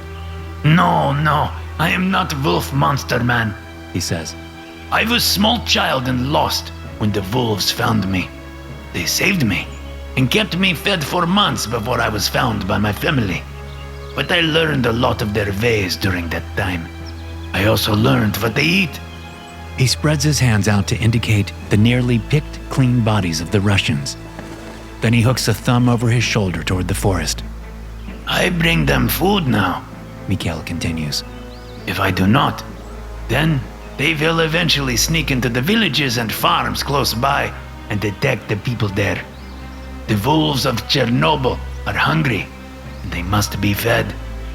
Why not kill the wolves and be done with all this? I ask, and almost regret it instantly as a dark cloud of emotions covers Mikhail's face. Why? I am smart man. I am skilled man. I man with a plan, as you Americans say. You con rich men like me into hunting trips, then let the wolves kill them, I say. I let men kill men. Then let the wolves kill the ones remaining. Except for you. You are a survivor. You may be useful. I don't understand. You have connections. You know other rich men. You can help feed the wolves. I'm not going to help you. I say. What are you even thinking? That I tricked my friends and family into a hunting trip where I know they'll die? You're f***ing insane. And you are idiot. He replies. Not friends and family. Enemies. You suggest to enemies that you have done something they cannot do. That makes jealous. They want more than anything now. Then, you give my number and I do rest. What makes you think I'll help you? I snap. You do or you die. Mikhail says. No. I mean when I get home. Why would I help you? Why not just forget all about you and live my life? You'll be here and I'll be safe in Connecticut. But what story do you tell? Mikhail asks me. The one with crazy Ukrainian and giant wolves eating Russians after you ran away and let your friends die? Or the one where you survive a helicopter crash that your friends do not, leaving all of that law firm to just you? No questions will be asked because I can make sure no questions can be answered. You get more money, you win the game of life. I open my mouth to argue at the absurdity of his proposal. No words come out. Mikhail does have a point, and if he can pull off things on his end, then I know I can pull off things on my end. What's my cut? I ask and nod down at the Russian corpses. I know what I paid for this trip. What did they pay? Whatever it is, I want a percentage of this whole operation. So you will consider an arrangement? Mikhail asks. Yeah. I say, and can't believe I'm actually considering it. I tell you percentage when we get back to helicopter. Mikhail says. We need to leave before sun all the way rises, or we become target for Russian missiles. Then he turns from me and walks off into the woods. I struggle to keep up, but manage it for the most part. I only stumble and trip a couple of times along the way. Mikhail never pauses to see if I'm following or flat on my face. When we arrive at the field, I almost want to cry at the sight of the helicopter. It never left. That was all part of the ruse. But then we cross the field, and as we get closer, I realize I can see legs dangling out the side of the passenger hold door. I stop, and Mikhail stops without looking back. He's testing me, seeing if I'll break. That. This Ukrainian prick can't break me. I walk again and Mikhail walks again. Then we reach the passenger hold and I see Randolph's body stacked on top of James's body. Where's Torsten? I ask. Here, Torsten says from behind me. I whirl around and come eye to eye with the barrel of his rifle. Torsten! I ask, looking down the barrel at his scrunched up face. What the f***, man? did he ask for a percentage like I told you he would? Torsten says. What are you talking about? Yes, Mikhail says, and I realize the question was for him and not me. but it got him to walk here like you also said it would. Better than carrying his sorry ass. Torsten says with a smirk. Torsten, what is happening? I'm taking over the firm. It took me a long time to find Mikhail and his operation, but I did, and it's all gone exactly to plan. I said it would. Mikhail says. So all of this was bullshit? I snap. Mikhail's story about the wolves? Him needing someone to introduce him to Rich Marks? All of that was so I'd walk back to this helicopter on my own 2 feet? All of it true. Mikhail says. All of it. Torsten agrees. Mikkel's story really moves me. I like wolves. You like wolves? I nearly shout. You f***ing have your partners murdered, and that's what you say? That you f***ing like wolves? Yes, Torsten says. Why are you surprised? You guys have been making fun of me for years. You have always thought of me as the weak one. You have always on me. Well, f*** you, Tim. F*** Randy and f*** James. Maybe I am weak, and maybe stories about wolves move me. But guess what? F***ing what? I don't have to take your shit anymore. He says. And the wolves of Chernobyl are very, very hungry. So I'm thinking they still need some food. The muzzle flash comes before I can respond.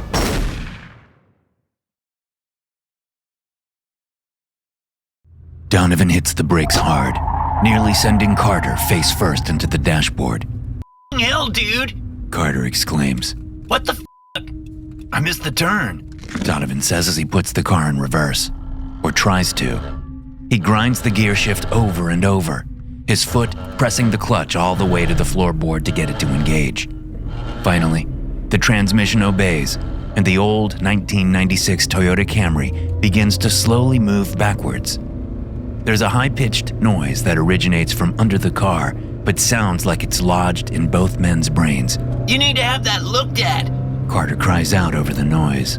Your transmission is going to f***ing fall off one day. You gonna pay for it? Donovan snaps as he turns his entire body around so he can see out the rear window. Because I don't have new transmission money just lying around. We will after this, Carter says. Trust me. You keep saying that, Donovan says. And I'll believe it when I have the cash in hand. Mr. Montesquieu is legit, man. Chill. Carter says. I know guys who have made some serious cheddar off his weird tastes. How many guys? Donovan asks. I don't know. A few. Carter says with a shrug. Yeah, sure, Donovan says, then hits the brakes and looks out his window at the dirt road hidden in the thick woods that surround the entire area. This is it. Carter leans past him and takes a look, then shakes his head.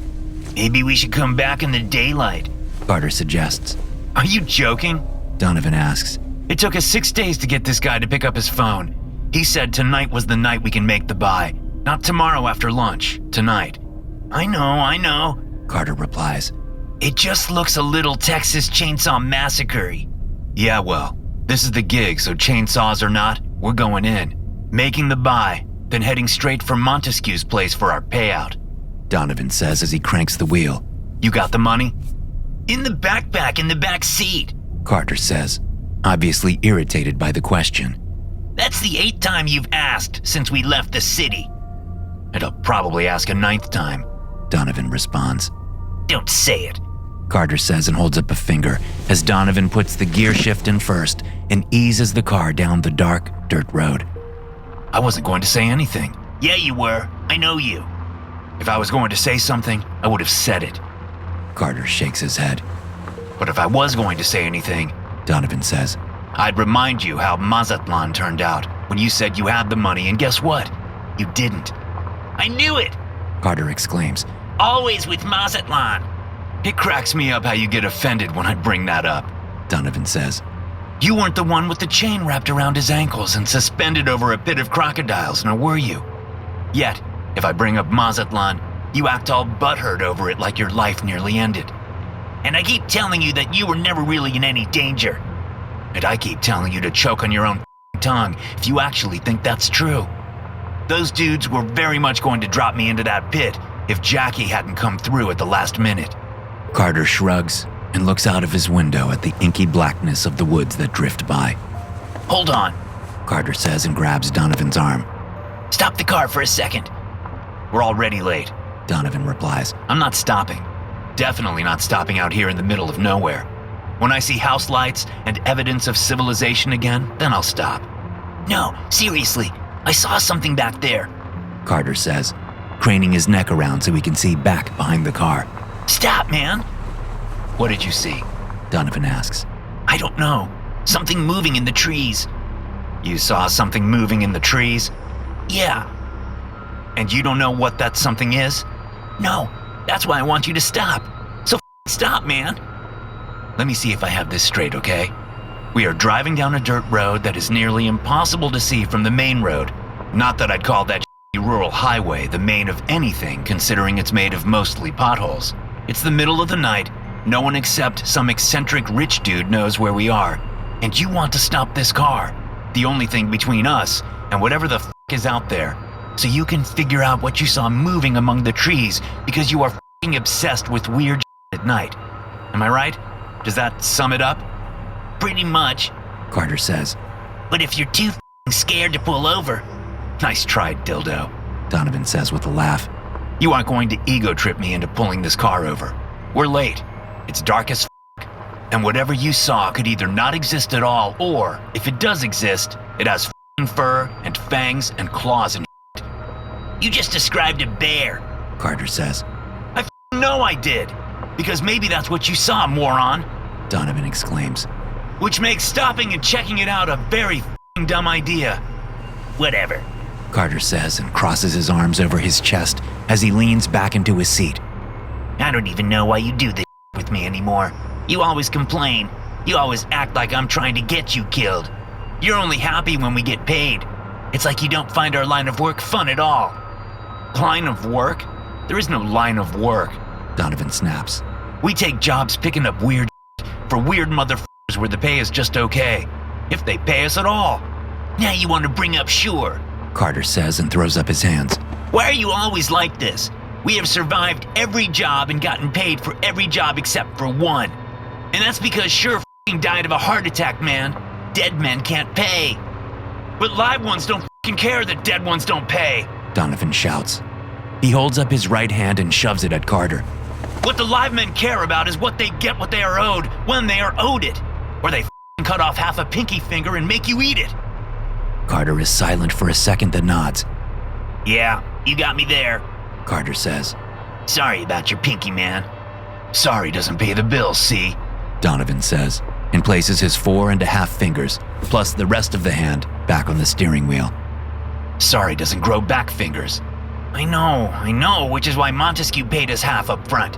Carter says. See, dude, I'm learning. Before Donovan can respond, there's a break in the trees and a dilapidated farmhouse comes into view. The paint may have been white once upon a time, but is now a dingy gray. Most of the windows' shutters are hanging by a single nail or lying down on the ground below. The porch light is a weak beacon in the pitch-black night and mainly serves to illuminate the broken railings and splintered boards that make up the decrepit structure. I think Montesquieu is overpaying, Donovan says. He could probably pay a quarter of the price, and this guy would still be happy as a pig in Why? Because he's country? Carter asks. Not all of us were born and raised city slickers, dude. I don't care if this guy is country or not, Donovan responds. What I care about is that the Texas Chainsaw vibe is getting stronger and stronger every time I look at this place. We could probably keep the cash and pay the guy in nails or hay or something. That's pretty closed-minded, Carter says as Donovan pulls up in front of the house. You ever think that maybe you aren't as cool and smart as you think you are? No, Donovan says flatly. I never think that. The two men sit in the car for a full 2 minutes before Donovan finally turns off the ignition. The car gives a loud bang crack, then shudders and goes still. This thing is going to start again, right? Carter asks, his hand on the door handle. I'd be a lot more certain if we'd gotten paid for the Sure job, and I could have bought a new car, Donovan says and shoves his door open. But I guess we'll have to wait and find out. Great, Carter says, and gets out of the car at the same time Donovan does. They each turn and stare up at the old farmhouse. Should I honk? Donovan asks. No, dude, we go up and knock. Carter snaps. What the f*** are you thinking? I don't know, Donovan says. I thought country folk honk. Why the f*** would you think that? Carter asks. Why would you honk instead of knock? Because you never know if maybe I'm out in the barn or in my workshop. A deep voice booms from the right side of the farmhouse. A huge man, easily 6.5 feet tall and close to 300 muscled pounds, comes walking around the house, a shovel in one hand and a crowbar in the other. Donovan mutters under his breath after jumping at the shock of the sound and then the sight of the man. Piss yourself a little? the huge man asks before he stops in front of the porch steps. The backlight of the weak porch light makes it impossible to see his face. Sorry about that. I forget how dark it is out here, and that most folks ain't used to it. The huge man sets the two tools down, wipes his hands on his jeans, then steps forward and offers his right hand to Carter, who is the closest. Holmes, The man says. you must be Carter. Yeah, that's me. Carter says and takes the hand offered. He winces as the man squeezes and gives his hand a hearty shake.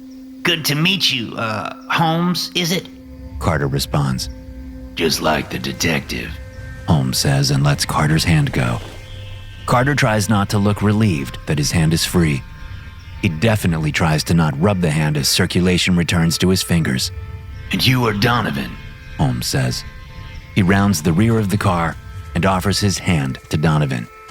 Donovan looks at it, shrugs, and shakes. He doesn't bother hiding the wince. He definitely doesn't bother hiding the fact that he's rubbing feeling back into his fingers once Holmes lets go. With Holmes now facing the house, what little light the dim porch light puts out shines on Holmes's features. Donovan quickly forgets about his hand and struggles not to gasp. Pretty, ain't I? Holmes says with a chuckle as he points to his own face. Wolf did this. Big son of a bitch. But don't you worry. I took care of his ass. Got him stuffed and mounted inside. Donovan doesn't respond and continues to stare. I'm just f***ing with you. Holmes says. I didn't stuff it and mount it. That wouldn't be possible considering. Considering what? Donovan manages to ask as he continues to stare at Holmes's face. Holmes only shrugs. You survived a wolf attack? Carter asks, trying to chill the vibe Donovan's staring is creating. That's awesome. Wasn't so awesome at the time. Holmes says. Half my face was hanging down to my chest when I finally hiked out of there and found some help. Holmes laughs, and a flock of birds erupts from out of the top of one of the trees surrounding the farmhouse. Donovan jumps, and Holmes laughs even harder. Relax. Holmes says after his chuckles subside. Just crows. He moves past Donovan and heads to the porch. He picks up the shovel and crowbar, then climbs the steps. When he reaches the front door, he turns and frowns down at Carter and Donovan. You two coming inside or what? He asks, then looks around.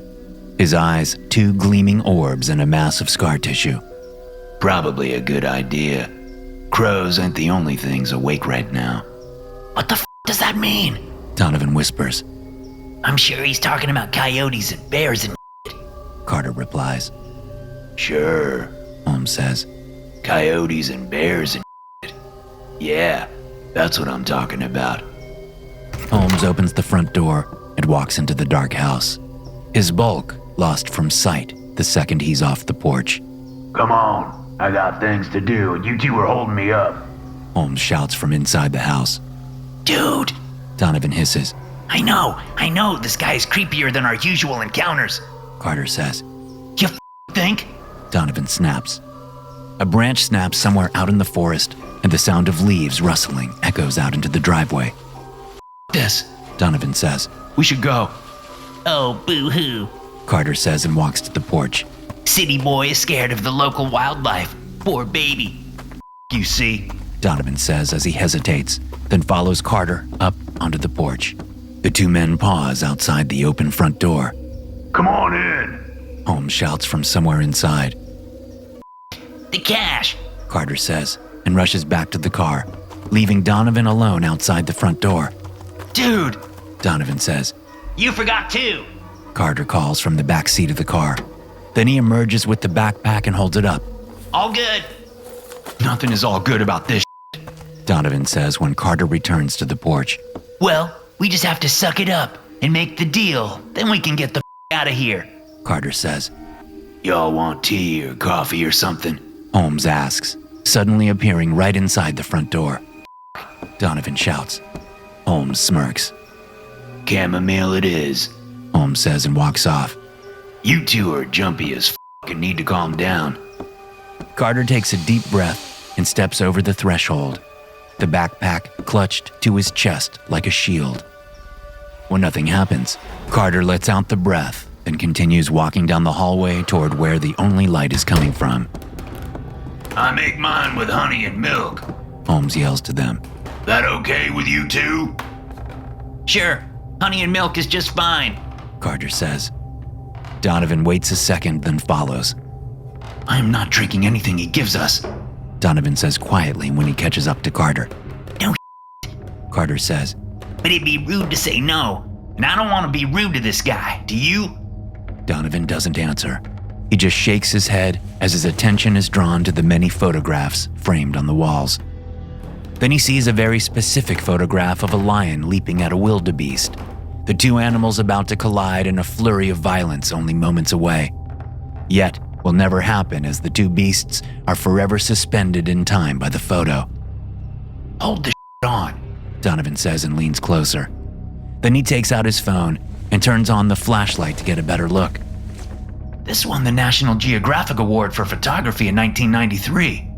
I remember it because I had to do a report on the African savanna in like 6th grade. I won again in 98, then in 04. Holmes says, his massive body silhouetted in the kitchen doorway. That was the peak of my career. You're Jason Holmes. Donovan says, his voice betraying his disbelief. What the are you doing out here? And, When Donovan doesn't finish his sentence, Holmes laughs. The sound fills the house, and a scrabbling sound echoes from the second floor, then goes silent. What was that? Carter asks. You want to know why I'm making a deal with a man like Montesquieu instead of out taking more award-winning photographs, right? Holmes asks, ignoring Carter's question and focusing on Donovan. Have a seat, and we can discuss it over tea. Unless you two need to be somewhere right away. no, we can sit and have tea. Donovan says, his entire demeanor having changed. Right, C?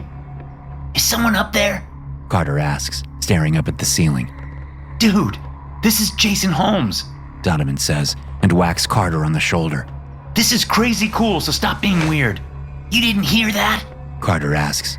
It's an old farmhouse. Donovan says. I hear all kinds of Tea's ready. Holmes calls from the kitchen. Let's go. Donovan says, and grabs Carter by the elbow, pulling him down the hallway and into the kitchen. Have a seat. Holmes says, and gestures toward a small kitchen table with 4 chairs and 2 steaming mugs of tea. I ran out of honey for mine, so let me go get some from the pantry down in the basement. You two enjoy your tea. Careful, it's hot. Then Holmes has gone through a door set next to a set of built-in shelves, leaving Donovan and Carter alone. Dude, did you see his face? Carter whispers. It's like it's just folded up flesh that got glued back onto his skull. Yeah, I know. Donovan says. Remember when he said a wolf did that? He wasn't f***ing lying. It was a wolf, all right. Just not from around here. What the does that mean? Carter asks. I read all about it. Donovan whispers, motioning for Carter to keep his voice down. The dude was shooting photos of the wildlife returning to Chernobyl. One of the Chernobyl wolves attacked him and he almost died. From what I heard, he hasn't shot a single picture since then. Who cares? Carter replies. He pats the backpack. Let's make the deal and go. Then Carter looks up at the kitchen ceiling. I don't like that sound up there. It was just f***ing rats, dude. Donovan says, then takes a seat in front of one of the mugs of tea. Don't be a jerk. This guy has been through some shit. Sit your ass down. What? Carter says and focuses back on Donovan. Who the are you right now? Just a couple minutes ago, you were fully not on board with this shit at all. And now you're fanboying over some photographer who lost his face to a wolf. Like I f***ing said, see, it's Jason Holmes. And like I said, who cares? How's the tea? Holmes asks from the basement doorway. He holds up a jar of thick, amber liquid. Need more honey? It's a little hot. Donovan says, and glares at Carter until the man finally sits down. Then he blows on his mug and smiles at Holmes despite it being a very intense sight. I'm sure it's great, but I don't want to scorch my tongue. I hear that. Holmes says, and walks past the table to the kitchen counter where a mug is waiting. Holmes pours a healthy amount of honey into the mug then adds water to it from a kettle resting on the stove. Steam billows up from the mug, and Holmes stirs, and stirs before dropping a tea bag in. He turns and grins at Donovan and Carter as he goes to the fridge to fetch milk. Once his tea is prepared, he carries his steaming mug over to the table where he sits down next to Donovan. That's the cash, I assume. Holmes says, his eyes on the backpack as he blows on his mug. Yeah. Carter says, looking very uncomfortable. All 80 grand. 80? Montesquieu said it'd be an even 100. Holmes says, his eyes going from the backpack to Carter's face. You skimming? What? Carter exclaims. No! Montesquieu said it was 80. We haven't even opened this backpack. Holmes narrows his eyes for a second, then he leans back in his chair and laughs. More sounds come from above. I'm just f***ing with you. Relax. Drink your tea. Yeah, see? Relax and drink your tea. Donovan says. He picks up his mug, blows on it, then sips. Oh, wow. That's, actually really good. I have hives out back for the honey, and I grow the chamomile myself, Holmes says. Then he leans forward and sets his mug down. But you two aren't here for my homesteading tips. You want the camera. The what? Donovan responds. The camera, Holmes says, and looks from Donovan to Carter and back. You don't know what you're picking up? We don't ask many questions, Donovan says. Sometimes it's better not to know what we're paying for. Right, see? Donovan gives Carter a look and the man slowly nods. Donovan frowns, then returns his attention to Holmes. Is it like one of the cameras you used to shoot some of your award winners? Donovan asks. Because I bet those are worth a lot, considering what you accomplished with them. You're not a photographer, are you? Holmes asks. No, I just know about your work and Donovan starts to say, but stops when Holmes holds up a hand. I haven't worked since this happened, Holmes says, pointing at his face. Which was over a decade ago. I had to sell all my cameras over the years to make ends meet. Oh, Donovan replies. Sorry to hear that. Except for the camera you're selling to Mr. Montesquieu, right? Carter asks. I'm sorry? Holmes says. You sold all your cameras, except for the one you're selling to Mr. Montesquieu, right? Carter repeats. Yeah, of course, Holmes says and wags a finger. Drink your tea. Relax, and I'll tell you all about it. That's okay, we don't... Carter says before Donovan interrupts him. Great, Donovan says. I'd love to hear the story. Carter glares at Donovan. Then his eyes slowly drift up to the ceiling. Holmes studies Carter for a minute, then smiles and turns to Donovan. I used to only shoot still photos, Holmes says. But then I was given an assignment I couldn't refuse. The bay was amazing. The location was a once-in-a-lifetime opportunity. But the only thing was, I had to use an old Arriflex 16mm film camera instead of my Hasselblad or my Canons. So we're here to pick up a movie camera? Carter asks without looking away from the ceiling. Great. Can you go get that for us so we can hit the road? It's a long drive to the city. Of course, Holmes says. But I need to tell you this story first. You should know what you'll be holding on to, even if it is only for a few hours. It's not for us, Carter says. It's for Mr. Montesquieu. I don't really care what we're holding on to. As long as we get it to... Why does it matter? Donovan asks and holds up a hand. Sorry, C, but I wouldn't mind hearing the story. A range of emotions, none of them positive, wash over Carter's face before his shoulders slump and he rests an elbow on the table. Tell your story, Carter says to Holmes, then nods at Donovan. This guy doesn't give up, so I might as well listen to the story instead of listen to him the whole ride home about how he didn't get to hear the story. Way to make an old man feel wanted, Holmes says and laughs. Carter's eyes dart to the ceiling, but no new sounds come from above. It was 2014, Holmes begins. And digital photography was in full swing. Old film shooters like me were on the outs, so I needed to find some sort of unique way to make a living, yet still do what I loved. Holmes stepped off the plane and lifted his sunglasses so he could get a good look at his new surroundings. It was desolate and run down, which is what he expected. The young woman in tight jeans and an even tighter tank top was not what he expected. Mr. Holmes? The woman asked in almost flawless English. I am Katerina Eliskaya, and I'll be your guide. Great, Holmes said and gave the woman a huge grin. He held out his hand and she took it. It's good to meet you, Miss Eliskaya. Please, call me Kat. Katerina said. Call me Jason, Holmes said. We'll see. Katerina responded and let go of Holmes's hand. If you will follow me, I will show you to the car. Holmes adjusted the backpack on his shoulder, then pointed at the metal building in front of them. I don't need to go through customs? Holmes asked. I flew directly from Poland. No need. It is all taken care of. Katerina said, then gestured for him to follow her. It is? Holmes asked as he lowered his sunglasses. I'm not sure that's how passports work. That is how they work here. Katerina said. Welcome to Chernobyl, Ukraine, Jason. It will be an experience you never forget. I'm sure it will be, Jason said, and followed Katerina around the metal building to a small parking lot out front. Most of the cars in the lot looked ancient and were models that Holmes didn't recognize. But Katerina was leading them to a vehicle that Holmes knew well. 1996 Jeep Cherokee, Holmes said as he approached the classic SUV.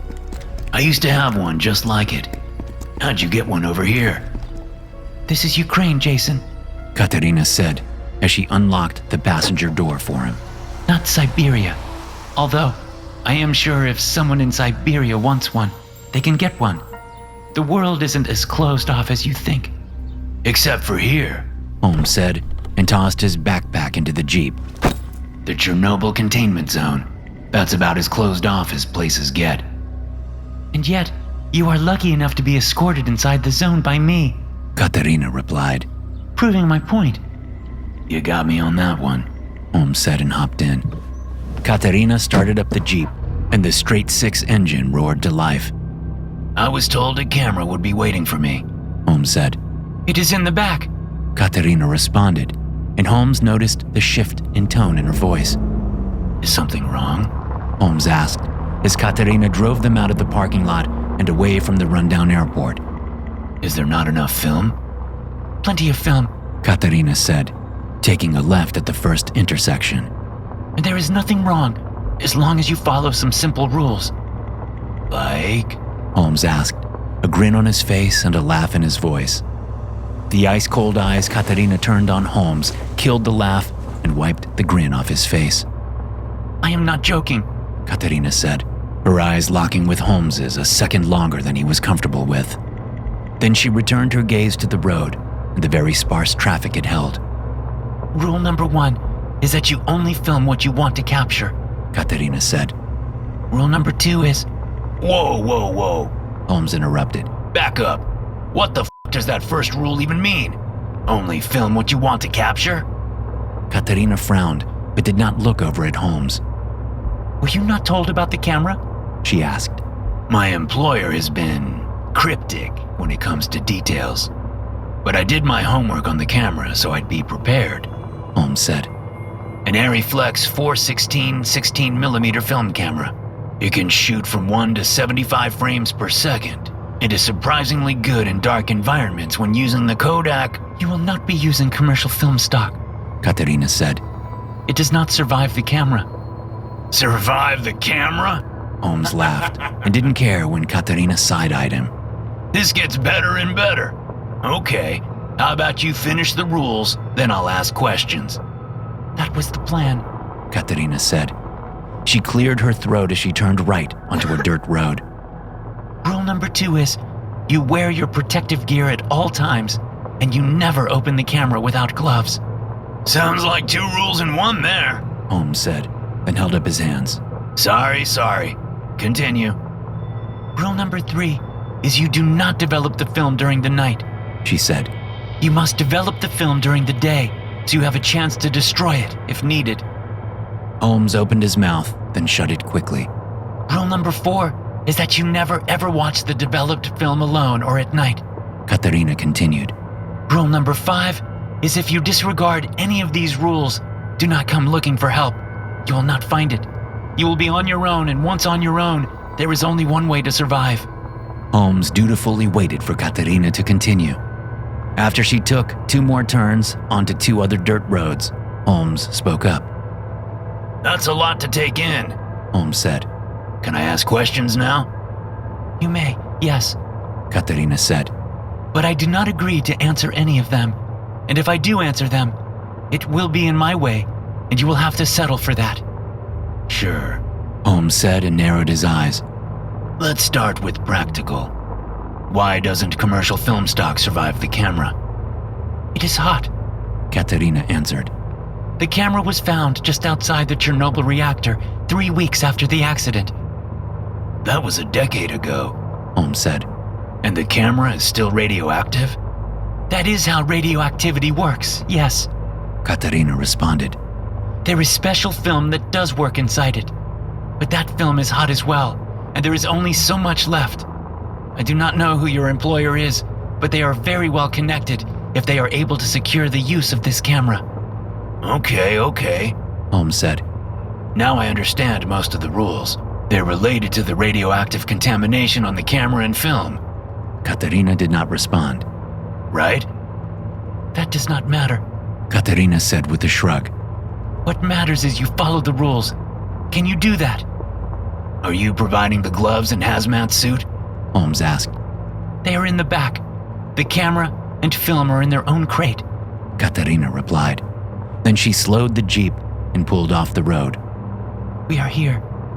Already? Holmes asked. Are we close to the containment zone? We are inside the containment zone. Katerina said. Are you kidding me? Holmes said with panic in his voice. I'm not wearing a suit. How much radiation am I being exposed to? Am I basically getting cancer right this second? Relax. Katerina said. This far out, the radiation risk is negligible. You will be fine. Holmes stared at her for a few seconds until Katerina sighed and got out of the jeep.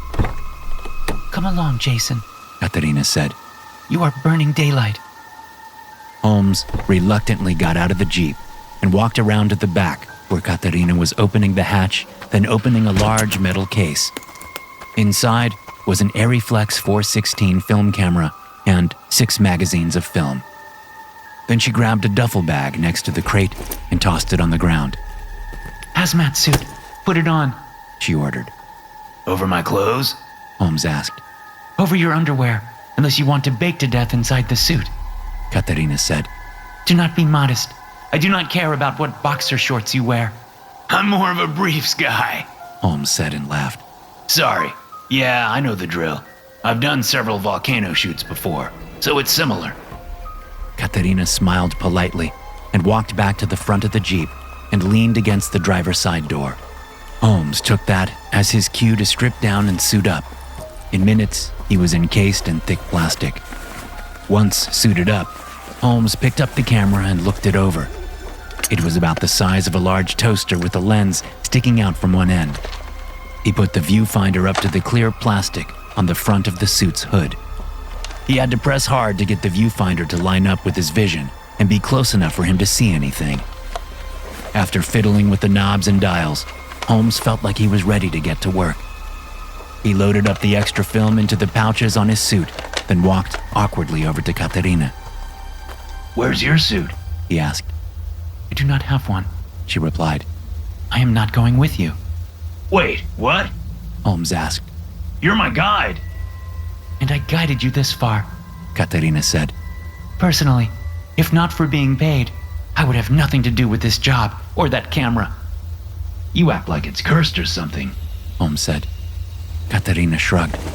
They used to say that cameras steal your soul. Yeah, I've heard that. Holmes said.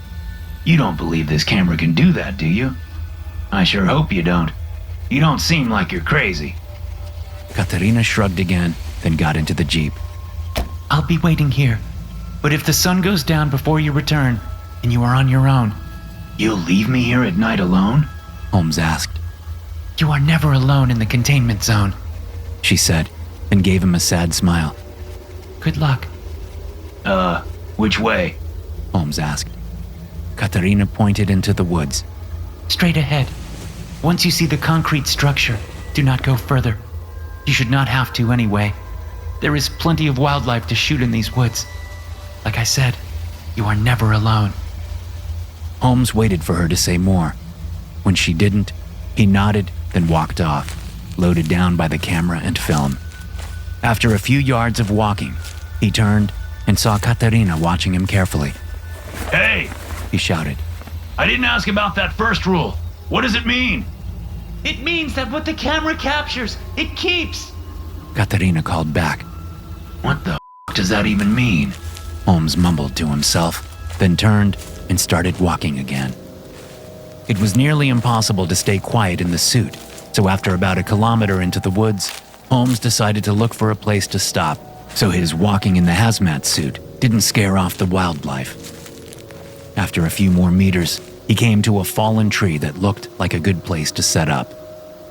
I'll just hang here and let the mutant woodland creatures find me, Holmes muttered as he got the camera set up on the fallen tree and loaded it with a magazine of film. He checked the settings, double-checked that the magazine was loaded properly, then eased his hazmat-suited body down and waited. An hour passed, and not even a bird chirped from above. 2 hours passed, and Holmes thought he had heard squirrels up in the trees, but every time he looked up, he only saw bare branches.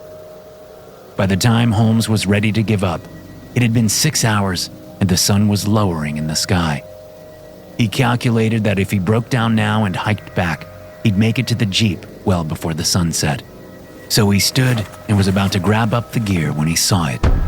A massive wolf about 20 meters north, just standing there, staring directly at Holmes. Holmes slowly moved his glove to the camera and pointed it without even checking the viewfinder.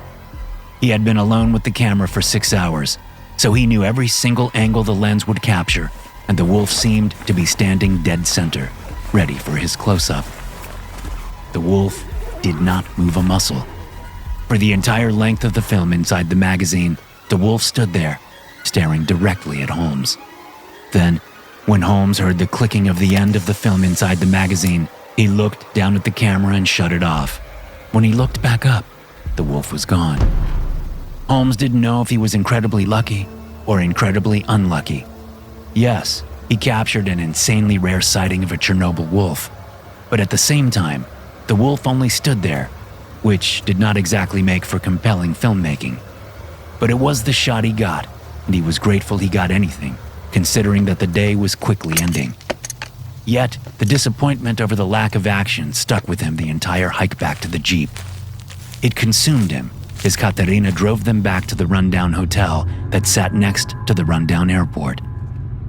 Katerina had left him to his thoughts on the drive, but when they parked in front of the hotel, she turned and smiled at him.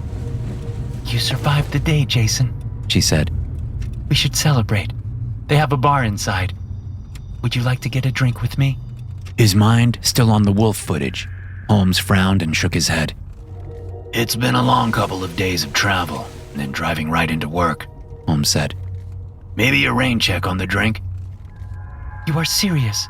Katerina asked. Yeah, sorry, I'm wiped. Holmes said, then got out of the Jeep.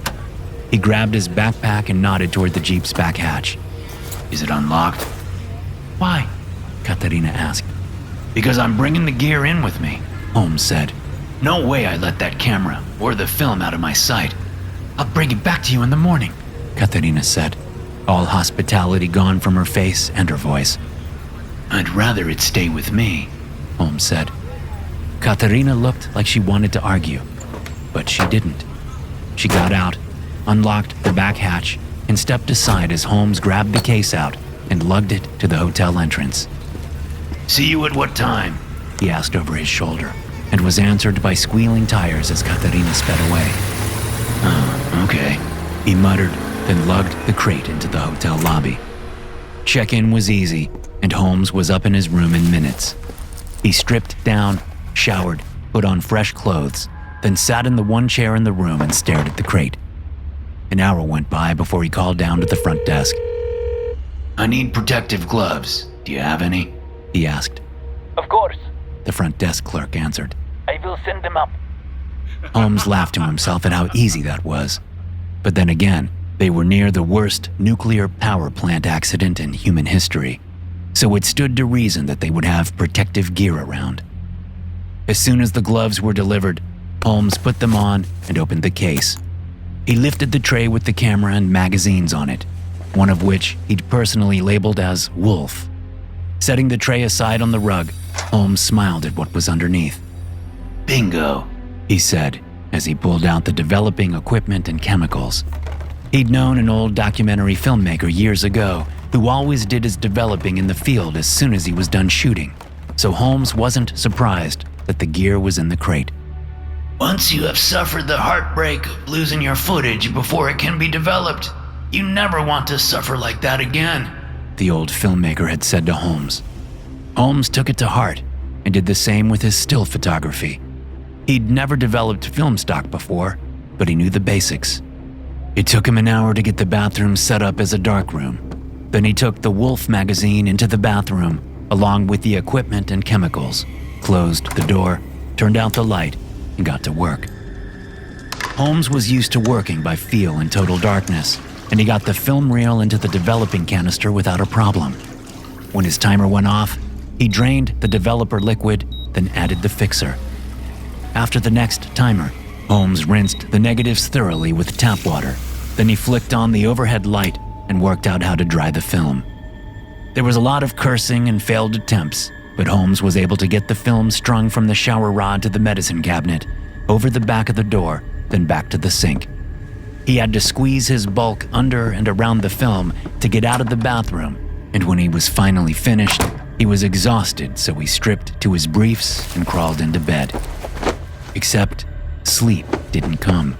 Holmes tossed and turned, and every time he thought he might drift off, the image of the wolf standing there and staring at him filled his exhausted mind. After what felt like an eternity, Holmes switched on the light, got up, and walked over to the strung-out negative. He squeezed back through it and into the bathroom so he could see the beginning of the strip. Picking up the end, Holmes held the negative up to the bathroom light. Of course, being a negative, the image was reversed. The huge silver and gray wolf was just a black shadow in the film, but it was still a marvel to see. Holmes carefully followed the negative and studied the wolf frame after frame after. Then he pulled up and frowned. The wolf was gone from the next frame. What the f***? Holmes mumbled as he quickly scanned the rest of the negative. No wolf. It just wasn't there. Holmes went back to the beginning and cried out when he saw the first frames he'd looked at were empty of the wolf too. No! He said. No, no, no, no! Back and forth he went, checking every single individual frame, but the wolf was gone from the film. With his back to the bedroom and his head in his hands, Holmes knelt down and tried not to cry. Then he heard a snuffling behind him, and he stood up so fast that he tangled himself in the still hanging negative. A low growl filled his ears when he was free of the film and could turn around. There, standing in dark contrast to everything in the room, was the wolf. Full-sized, growling, and in negative, just like the wolf in the film. What? Holmes whispered. Then the wolf leaped at Holmes so fast he didn't even have time to scream. When Holmes is finished telling his story, Donovan and Carter share a look between themselves. Your tea is cold, Holmes says, and points at Donovan's mug. Want me to warm it up for you? No, I'm good, Donovan says. That's a story, Carter says. A wolf in a film comes to life and attacks you in your hotel room. Pretty crazy. It was, Holmes says. I spent years having surgeries to get my face to look even this good. Holmes laughs. Donovan and Carter do not.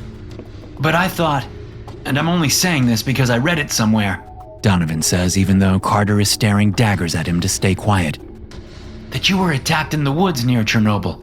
You know, like a normal wolf attack. A normal wolf attack? Holmes says and laughs harder. No. That's just the story put out there by the Ukrainian authorities. It was the wolf from the negative that nearly killed me. I know that for sure. Huh. Okay. Donovan says and stands up. That's pretty wild. Yeah. Carter says and stands up also. He shakes the backpack. We heard your story. Can we do the deal now? I'd like to get home before dawn. Of course. Holmes says and stands as well. Just give me a minute. As soon as Holmes leaves, Carter and Donovan turn to each other, their eyes wide. What the actual dude? Carter snaps. I know. Donovan responds. Sorry I didn't listen earlier. We need to get the out. Here you go. Holmes says as he carries a crate into the kitchen and sets it on the table, nearly knocking the tea mugs off. 1 camera and 1 magazine of film, plus equipment in the bottom for developing. He leans over the crate and stares hard at Donovan and Carter. But I wouldn't do any developing if I were you. He says, then waits a second and breaks out laughing. Oh, you guys are the best. You should see the looks on your faces. Carter doesn't say a word and holds out the backpack. Holmes takes it with a grateful nod. How did you end up with this stuff? Donovan asks. Dude, let's just go, okay? Carter says. He's probably... When I finally got out of the hospital, the crate was waiting for me in my apartment. Holmes says. I don't know how or why, but there it was. With only 1 magazine of film left to use? Donovan asks. No, the rest were there. Holmes says. I've used a couple over the years once I moved out here. It gets lonely in the country. Footfalls echo down from the 2nd floor, and both Carter and Donovan look up. Cool. Donovan says, then hurries around the kitchen table to Carter. Well, it was great meeting you. You too, boys. Holmes says. I'll walk you out. No, we're good. Donovan says, and he and Carter hurry out of the kitchen with the crate. They are down the hall and at the front door when a stair squeaking gets their attention. They both turn, and at the very top of the stairs stands a person in negative. The person lifts a hand and waves. Donovan and Carter stare for a second, then both scream and run from the house with the crate. They scramble down the porch steps and hurry to the Camry's trunk. Come on! Carter snaps as Donovan struggles to unlock the trunk. Once he has it, they lift the cart inside, slam the trunk, and both jump into the car. Donovan has the engine turned over and is racing away from the house before Carter even has his seatbelt buckled. Jesus Christ! Carter yells and shoves away from the passenger window when they are halfway down the dirt road. What? Donovan exclaims, swerving the car from the sudden shock of Carter's yelling. I think I saw a wolf! Carter says. Donovan doesn't reply. The 2 men remain silent the entire drive back, as both try desperately not to think about what they saw or what Holmes told them. They especially try not to think about what's in the trunk. Thanks for watching. Be sure to subscribe and smash that like button to get notified every time I upload a new video. You can also check out some more of my animated horror stories right here.